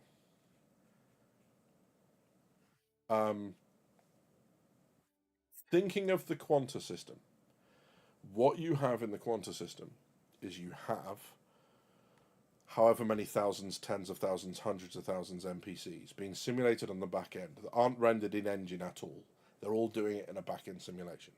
Then as you move through an area, the game will go, okay, well, we're going to spawn some empty, you've hit a probability. We're going to spawn some NPC pilots to come past you. Maybe it's, I don't know, it's a whole scene, right? The game looks at Quanta and goes, okay, well, what are the trade routes? What's the Quanta around you? Okay, that's a whole sea, and it's got this stuff on it. Great, and that's the name of the pilot. So then that Quanta goes from the back end system into the game, carrying everything that it should carry, So you know if you're on a trade route between somewhere that's mining quantanium and a quantanium refinery, you know that if you're intercepting cargo ships, the likelihood is you're picking up quantanium, right? That's what's going to be on those cargo ships. If they have that ability, is there some way they can go, well, okay, what we're going to stream in around you is only NPCs? Is that the way your slider works? I don't know. I'm not technically minded enough to say that that's possible or not. But maybe they just go, we just don't stream it in around you, so you don't see them, they don't see you. Stuff that they're interacting with, you don't see. Stuff that you're interacting with, they don't see. So whilst you are in the same space, you are functionally invisible. I don't know if that's possible, but I said that about server meshing. I was like, server meshing is the system this game hangs on more than anything else. And my fear was always, I don't know if they can pull it off, which is why it was such an incredible moment to watch them pull it off and to now be part of it. So yeah, there's that. Maybe we don't know if Starsim works as Quantum has shown. Tony Z isn't around anymore. 100%. PvP slider probably only in Arena Commander. Yeah, potentially. I mean, I honestly don't know. All I'm doing is spitballing the only way in my head that it kind of fits together. But again, it's not technically minded. I could just be speaking bollocks. And hey, let's face it, it wouldn't be the first time. So yeah, so that's where I think we are with that. The key thing with Death of a Spaceman is there's a couple bits in here that I kind of don't like as well. And there was one bit about being able to extend, and it talks about. I'm sorry, I'm trying to find it as we talk. Um,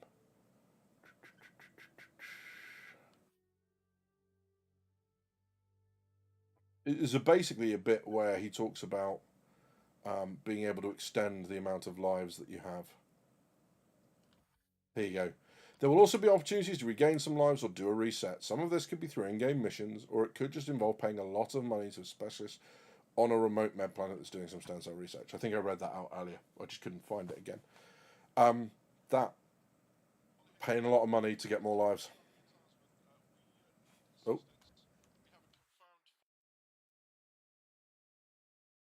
sorry, bear with me. That's quite funny. So I recorded some um, pretend distress calls, um, and one of them just played because I put it in the wrong audio folder apparently. So oops, that was some work stuff. So yeah. Top Puppy said years ago, PvP slider was not for players but a dev tool. The idea is if you want less PvP, you stay in safe areas. Interesting. Okay. Um, yeah, exactly that. So yeah, it's I like this idea of it's all about skills that you acquire and experience you acquire as a player, and your character, your avatar is just a like a visual representation of that fact, which is kind of cool. But will it stay like this? I think there will be reputation hits. I think there will be that sort of stuff. I think what they may well end up doing, you know how they talked about the idea of warranties being things that you apply to ships that you buy, right? You have the lifetime warranties from ships that we buy when we back. The idea that you can collect them in game, I have a feeling what they might opt to do is rather than paying a lot of money, or you can pay a lot of money but you buy one and then when you buy that one it's gone, is earning regen resets or something like that, right? Or clone resets, whatever we want to call it. I think that's a possibility. Um, yeah. What do you guys think? Would you want there to be a means to extend the number of lives for a character that you're currently playing to stop it handing over to an heir or next of kin or whatever you want to call it? And if so, should that go on indefinitely or should that be limited? What do you guys think? I'm going to give you the option because then I can have a drink and stop talking for a second whilst you guys think and ponder and put your answers up and then we can have a look at them.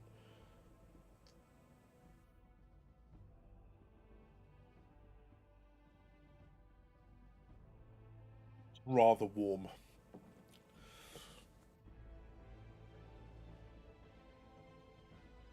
With enough science on the Endeavour, the ability to make lives could be an endgame idea.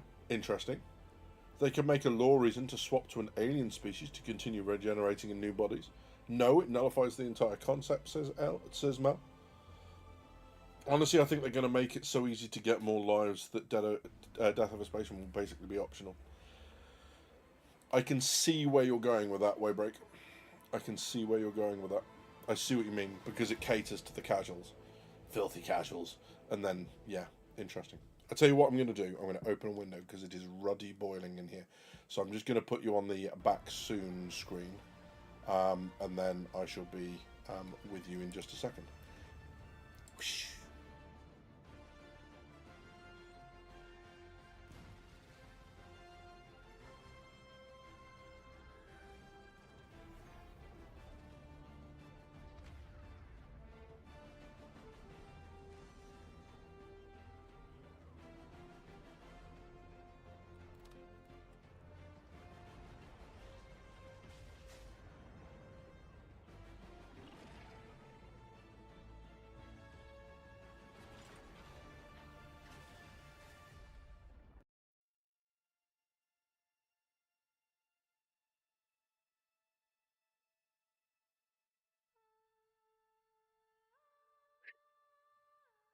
Right, I've cracked the window and put the fan on. If you can hear it, tough. Because it's too warm in here for me to keep doing this.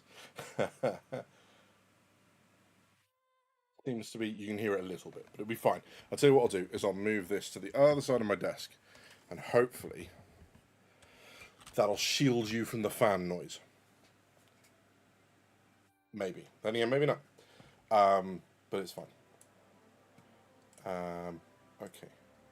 Let's pump that up a little bit so you can hear that. So hopefully that drowns out the sound of the fan. So yeah, so going back through then, maybe human bodies can only regen 10 to 12 times, and the alien bodies can regen longer. Possibly, I don't know about indefinitely, an extension at significant cost, or getting one as an endgame mission or something, maybe, says Avi. If you want to roleplay that Crystal Old Spacer, then you will have that option, but yeah, the casuals won't be forced to feel the pain. Jackal says, is it really that much pain though, or is it just a different experience than we're used to as gamers? Yeah, I think that's going to be the interesting thing.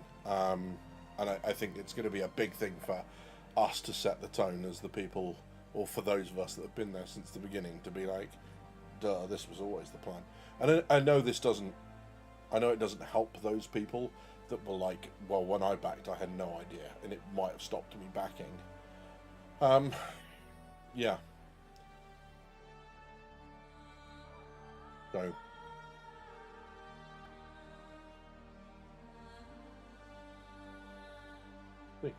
I like the fact that they had to clarify that your next of kin can't be another player character, so when you die, they get all your stuff.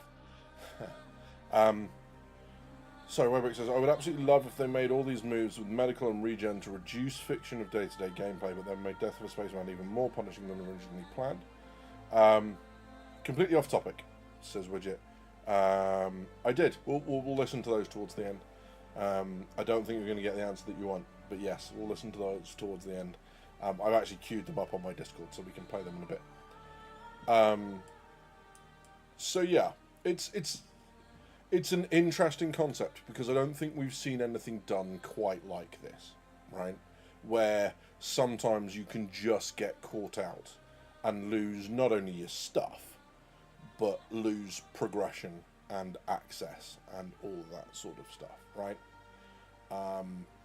I think that's through no fault of your own. Like, you can do that in a lot of games, right? You can gain rep with one faction, and then you go and work for another faction, and the rep for the first one starts to decrease, but that's through choice.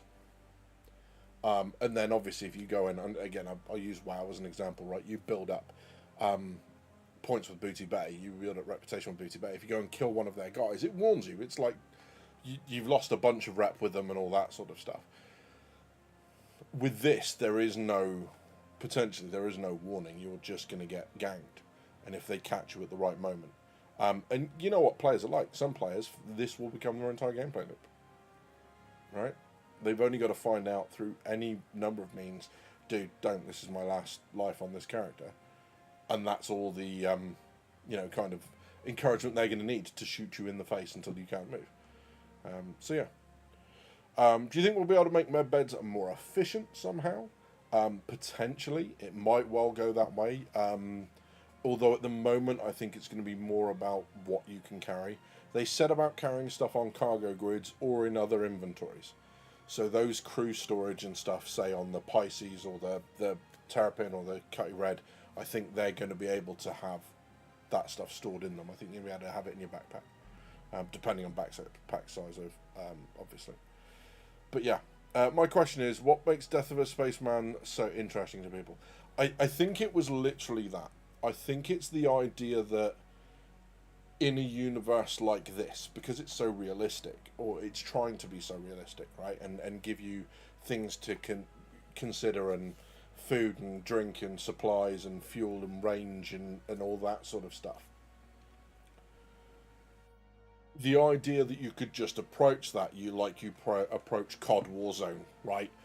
Die, respawn, repeat, kind of kills a lot of the other stuff for a lot of people. So the idea that, getting an injury and stuff makes you actually think, do I want to continue doing this? I've broken my leg. Do I really want to go into this cave on this frozen planet where I've just heard a boreal stalker go roar from inside? Probably not, right? Because I don't want to lose. This is not the way I want to lose a life.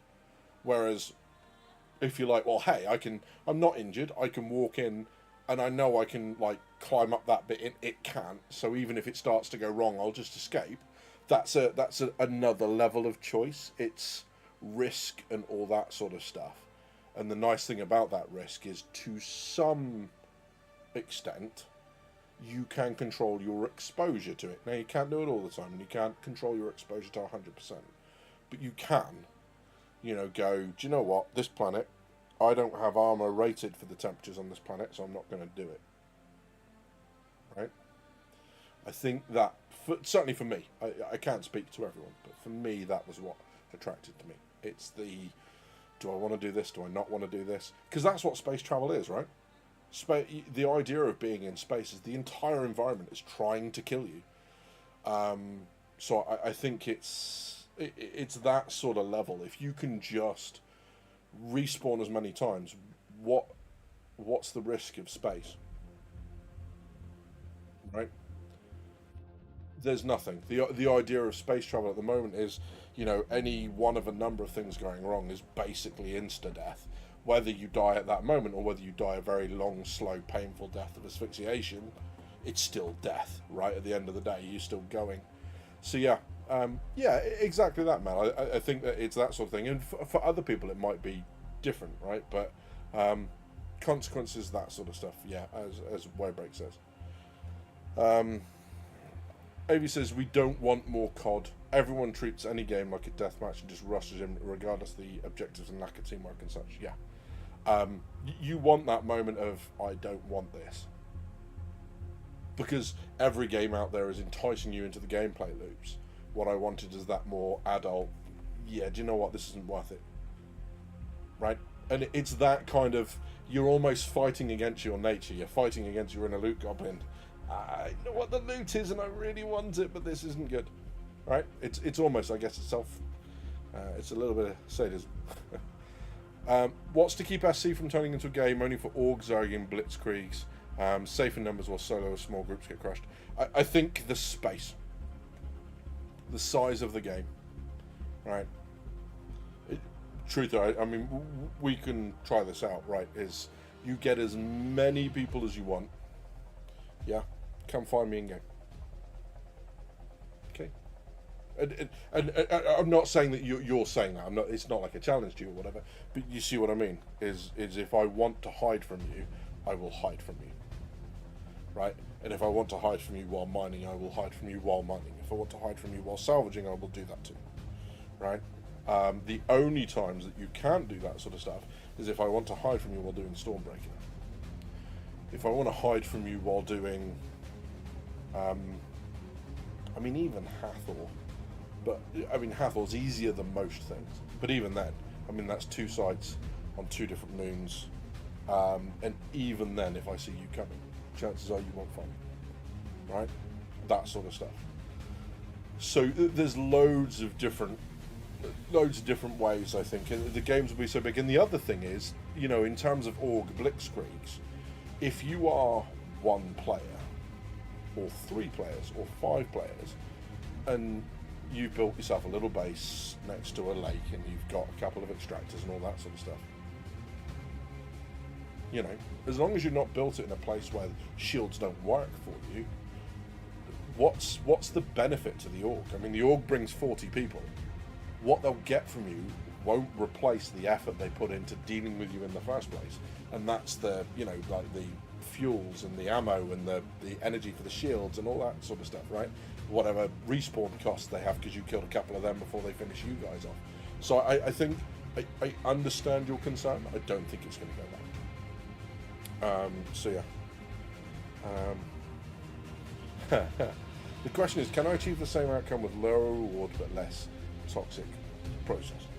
Yeah, exactly that, Cyril. There's lots of ways I think they can approach this. Now, I agree with a lot of people on what they've said in terms of I don't think Death of a Spaceman is going to work quite like this for the reasons that we've outlined already. So yeah. Agree, and also Star Sim is supposed to push back on bigger groups, making bigger ripples. Exactly that. I think that's the size thing is going to help massively. We just don't see it at the minute because we've only got X number of, we've only got two systems. We've only got X number of activities to do.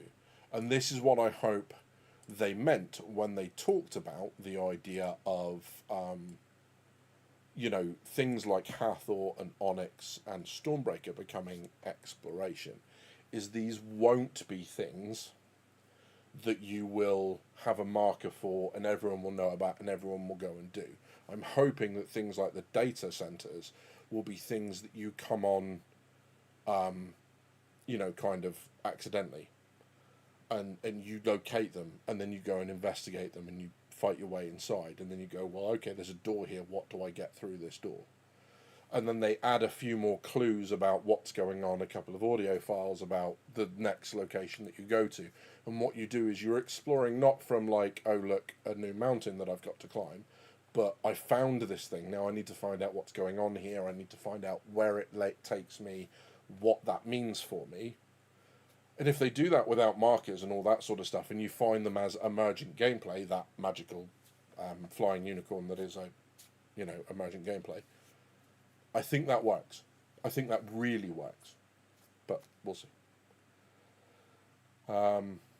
They plan to use criminal rep as a reward, not a punishment, though. They're building the game with those people in mind.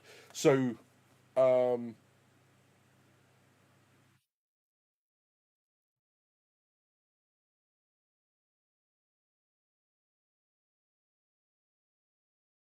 said emergent drink. Yeah, exactly that. Yeah, exactly that. And that's the same with Hathor, right? And the other thing I like about Hathor so much, and the same with Onyx, is you decide how far you go. So if you don't want to go all the way up to the laser platform and then trigger it, and then get the key card, and then come down and then trigger the laser and then go mining, what you can do is you can just farm the alignment facilities. You don't even have to put the blades in. You can just get the armor and all that sort of stuff, right? And the is the antium stuff that you can only get from those locations. So you can decide going to Hathor doesn't have to be about completing and getting to the mining resources. There are a whole bunch of other things. You can sit and wait and ambush other players. Right? I've lost count of the amount of ships that I've nicked from Hathor. Right? Well, I say lost count. It wasn't that many, but it was quite good fun because they came in and destroyed everyone's ships. Well, if you're going to destroy my ship, don't be expected if I nick yours. If you leave the ships alone, I would have just let you do what you were doing and then would have finished up what I was doing once you left, because there was 5 of you. As it was, stupidly, they left the back of the Asgard open. No more Asgard. No more mining rocks. No more Tonk. Lol.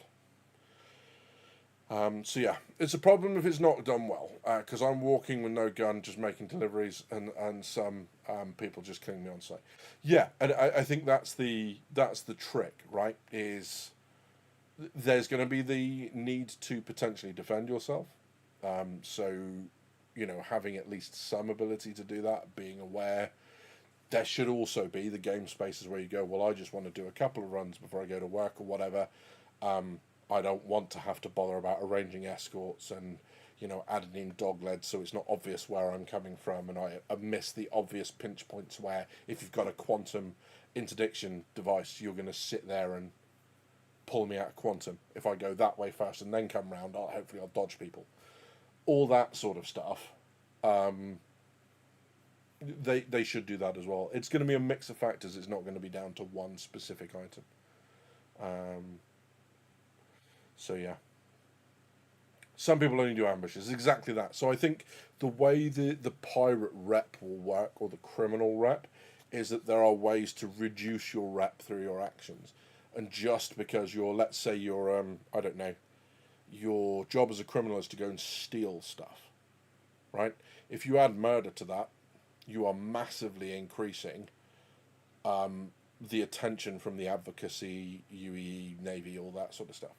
So, killing people as a criminal could still be a negative rep because they're like, we need you to not draw too much attention to us. Or, you've got, we don't really expect you to kill more than two or three because any more than that, and this will stand out amongst all the other thefts that they've got going on. And that will negatively impact your rep with us, or you won't get as much rep as you would do if you completed it another way, right? So there's a whole bunch of ways that they can do that. Yeah, just like the legal stuff, bounty hunters, there'll be a better price for bringing people in alive because it's harder to do. Otherwise, why would you have that as a gameplay loop? You just bring everyone in dead, right? So killing them, not as good as bringing them in alive. And killing a bunch of other people to get to them that have got nothing to do with the bounty, really good way of destroying your rep with the advocacy. So I think it's going to be the same way around, right? Just because they're criminals doesn't mean that anything is acceptable, right? It's a reason that certain people, when they go to prison, get killed by other inmates because even they have a code. Might not be the same as yours or mine, but there is a code. Space is dangerous. Stay frosty, says Roybreak. Yeah, feels like planets are dangerous too. Yeah, and this is the thing, right? Is that there's ways to circumvent all of this. It just doesn't. It goes against. Sorry, it goes against our nature as players. Right? If you're mining, it's all about how quickly you can do it. Because the quicker you get it to the refinery, the quicker you can go back, the more money you make. The problem with that is doing that makes you a ripe target for pirates. Because what do? You go to the planet where you're going to mine, you use a quantum marker to go down, and then you search from there. You start searching for rocks. What are the pirates going to do? Go to a quantum marker and start looking for you. You've reduced the entire surface of that moon to 10 or 12 points to find you, which is a lot easier. So what I do when I go down is I go to a random point in orbit. I then look at a point that is nowhere near any of those markers, and I fly down manually. It takes longer, but I've never been pirated mining. Just saying. Yeah. Yeah, it's a trade-off, right? You get good rep with the law and you get bad rep with criminals. Exactly that. Yeah. So there are ways to get around this and to avoid getting bad rep, to avoid getting pirated. All of that good stuff. There's plenty of different ways that we can approach that as players, from the rep point of view and from the point of getting bountied and all that sort of stuff, and reducing. There are always going to be people, as you're going into orbit, they see the flames, they see the re-entry, and then they come for you. There's always going to be those options, but seeing that is much harder than it is to go and, because they've got to be looking in the right direction at the right range at the right time. That quantum marker for that mining base is always there, and they'll quantum down to it. So yeah, ran into more trouble mining in Pyro when coming into the space station than on the planets and moons. Exactly that. We'll see how they handle the long-term rep. Hopefully they nail it. Exactly. So I think Death of a Spaceman, I think this document now, the aims in here work. I think that the key thing is, um, is it going to work to this level of detail? Potentially. But I don't think so. I think there are a lot of problems. There's the way you want the game to work, and then there's what players will do to break it. and were very good at breaking things.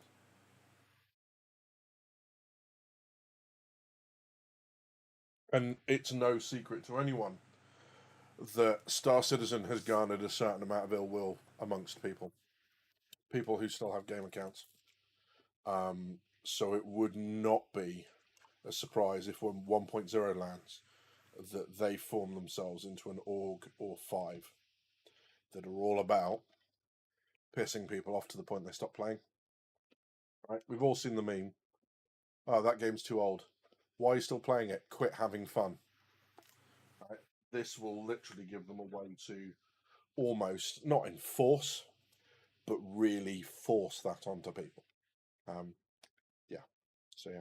About recovery lost life, they should have an option to retrieve your dead body and save the life. Kind of potentially, that might be one way they go. That sounds reasonable, right? The idea that you can go back and get your body, all that sort of stuff. But yeah, the rescue beacons. I think search and rescue players are going to be worth their weight in gold. Looking forward to seeing the apply and see how that looks.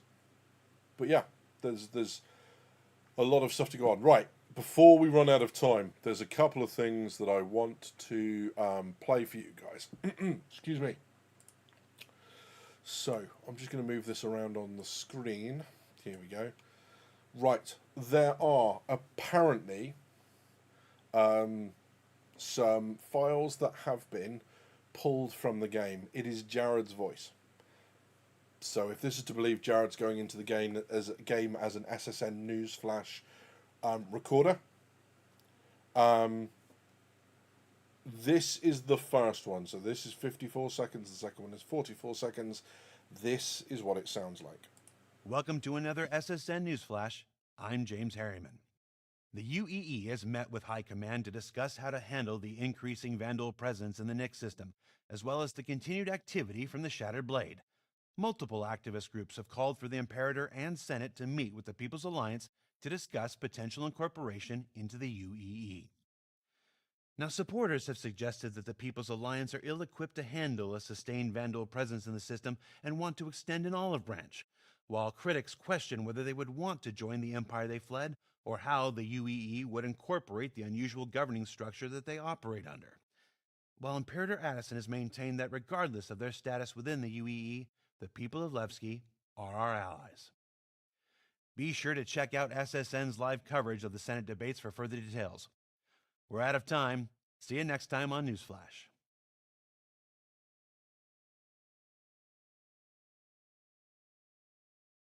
Yeah, so that's number one. Before I add commentary, let's listen to number two because I believe they are all very much on similar veins. This is James Harriman with your SSN Newsflash. Shocking news coming out of the NIC system as authorities announced they have identified the group responsible for selling Vandal bodies to Associated Science and Development's experiments under Dr. Logan Yoret. The group, calling themselves the Shattered Blade, have operated as black market dealers of contraband, specifically alien technology. Now, military officials have expressed concern that the activities of the Shattered Blade are potentially antagonizing hostilities with the Vandal and could instigate incursions into UEE systems. Authorities have been looking for more information about this group and those that have been subsidizing their activities. We'll keep you posted as the story develops. That's our newsflash. See you next time. So yeah. So from the sounds of it, um, well, I mean you heard right. They've mentioned Nyx, they mentioned Vandal, they mentioned Shattered Blade. They have said that they are working on factions. It looks like the Shattered Blade are going to be the big bad at the end of this storyline of ASD and the Regen Crisis and the Pyro stuff. That sounds like what it's coming from. Does that mean that it's going to be Nyx? No. And I've got the evidence sat in a cupboard over there, which is when we got the poster that said about caution travel advisory for Pyro. That was 2019. When did we get Pyro again?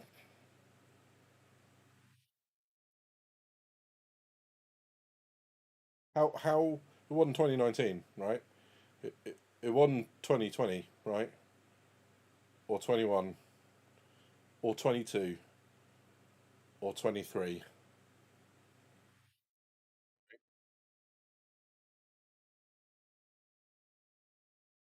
hashtag just saying, right? I think this is potentially. I think the most exciting thing from this is where they talk about the idea of potential Vandal raids into UEE space. It may well be that we end up getting the first Vandal, just like Xenothreat, right? Xenothreat then being expanded to into Pyro. I think that might be the case. I think that might be where we go. And that's not just because I don't want to eat. I did say eat something I shouldn't eat. I didn't necessarily say a sock, but I've said that if Nyx is released at CitizenCon this year, I'll eat something I shouldn't eat. So yeah, we'll give it a go. The implications for the relationship between between Nyx and the UE are huge to CityPhase, 100%. Glad to get my paladin for the dealing with the Vandal by then, absolutely. Also, OMG man, we only have like 2 actors in the void in the game. Give us more, not more Jared. Yep, fair enough. I expect Nyx this year. I mean, just manage your expectations. I don't think it's gonna be. I don't think it's gonna be a thing. But yeah. So I mean, Nyx is obviously coming. It's not going to be this year. There's no way they've managed that quick. No way have they managed that quick. Nope. I think you're right, Badgers. Hopefully they can hit their internal timelines. Rather like Xenothreat, kill the Xeno, steal their ships. No one likes turtles anyways. Rude. But yeah, I'm definitely saying no Nyx this year doesn't seem likely, says Jag. This is my point, right? I will try not to laugh too hard at CitizenCon when it doesn't. I just feel like, I mean, when you look at the video they did about Castra and Shaman, right, and Cascom, that in and itself was like 20 minutes. Digital CitizenCon this year is only 2 hours. That doesn't scream to me like there's huge amounts in it. Just saying. Right? When the Dress to Kill thing was like an hour, 40 minutes, something like that. Nah, don't buy it. What if they did though? Some people claim Nyx is done and just waiting for dynamic meshing. Well, dynamic meshing is definitely not coming. If it comes, it will be static, like it is at the minute. But that's the beautiful thing about it at the moment is now that we've got static, that's fine. Dynamic is going to be for other things. Dynamic's going to be the instancing stuff and or being better at instancing.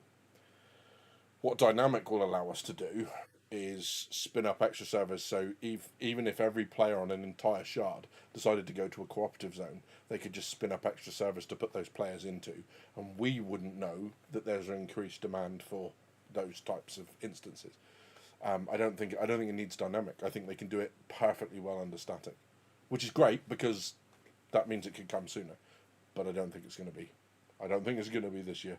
Sitcom's big thing will focus on engineering and everything it touches. Yeah, crafting, engineering, base building. That would be my would be my guess. I mean, I don't know if they'll even touch on it at Sitcon. That time frame, 2 hours, isn't much to talk about anything in depth, says Avi. Maybe just a trailer of the surface level of what comes next year, potentially. Yeah. I really don't think it's a bit shocking actually that it's only 2 hours when you consider it was 2 days of stuff. The last one. The issue is that Nyx is very empty but requires server resources, so costs too much on static. Potentially. If they've got Vandal stuff in there, that might be a lot more fun. But we'll see. We'll see. It's certainly doable under static. I don't think it's a case of that's necessarily a blocker for it. I wouldn't see it like that. It won't be a sitcom, but I'm feeling it's on track for an end of year release. I, mm, I really, would you? I'm not trying to, I'm not trying to piss on your bonfire here, my friend, but I kind of am. I just don't think it's going to be that quick. Nothing in this game moves that quick, and I don't think it's going to move that quick until, Squadron 42 is out and they've done the inevitable round of bug fixes that happens after a launch. Because if just because it's in polish and it's been in polish for literally ever, there's no way. There's absolutely no way. So yeah, but just in case anyone is under any illusion as to my thoughts on Nyx, there is one thing that I will leave you with, and it's this. Um, yeah. So I said no nicks. So there.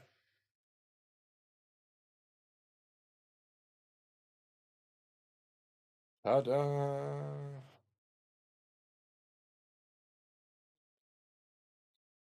That's the that's badges telling you no nicks. Although, what quite why that pint glass is full, I have no idea.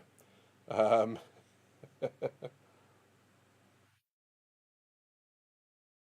oh yeah, Road to Nicks Part One, Part Two in 26, Part Three in 27. Yeah, better sock in it game. Bet. Okay. Yeah, so that's where we are. I think it's not a bad place to call it, but I think that's where we are. If there is any sort of kind of news release or video or like Star Citizen Live this week, then I will endeavour to do a flash traffic on it. That seems to have really kind of taken off. People really seem to like that. The video got some traction and really helped with like numbers and stuff this week. One of my favourite comments was that was better than Board Gamer. I'll take that. At 3,300, almost 3,400 subs now, I will take better than Board Gamer. Woohoo! If you see that board, I love you. So yeah, that's cool. May the wind always be back in the sun upon your face. Thank you very much. 1.0 is out by 2028. Right, before I go, right, can we just agree that needs to stop right the hell now, right? The 2028 thing, I have no idea where that's come from. I know the publication that sent it. It was a French-Canadian publication that first said it, but they didn't quote anything, and they didn't even quote Chris. They just said it's supposed to be coming in 27, 28, without any source. And there is nothing else that has said that. Nothing from CIG has said that. Nothing from anyone else. So even if that's what's happening, there is no source for that at the moment. And it's a bit weird. Yeah, but the media said, because games media is inevitably or is invariably trustworthy and not a problem, right? So give me a second. Stop doing it. Don't spread that rumor. Stop it. Right. Anyway, so there's that source. Trust me, bro. Yeah, exactly, Mackie. Exactly that. But having said that, so yeah, there's bits that they said that he did say, bits that he didn't, because he said apparently it was about a press release about, Turbulent being renamed CIG Montreal, right? And there is no press release on CIG's website. And I'm not talking about Robert Space Industries. I'm talking about CIG's website, where they release the financials and all their press releases. There's nothing on it, nothing at all about that stuff. So where that's come from, I have no idea. But that, and if Chris did say that, then Chris, just stop, get some help. Okie dokie. Wouldn't even be top 10. No, it wouldn't. You are entirely correct. Anyway, it's been a pleasure seeing you all. Unfortunately, I've got an early start tomorrow, so I'm going to have to start sorting myself out already and head to bed ready for work tomorrow. But hoping you have a great week. Take care of yourselves, and hopefully I'll see you all this time next week for another 2 hours of Star Citizen stuff. That'll be good, right? You've been watching Drinkers with Gaming Problems. Thank you very much for stopping by. See you soon.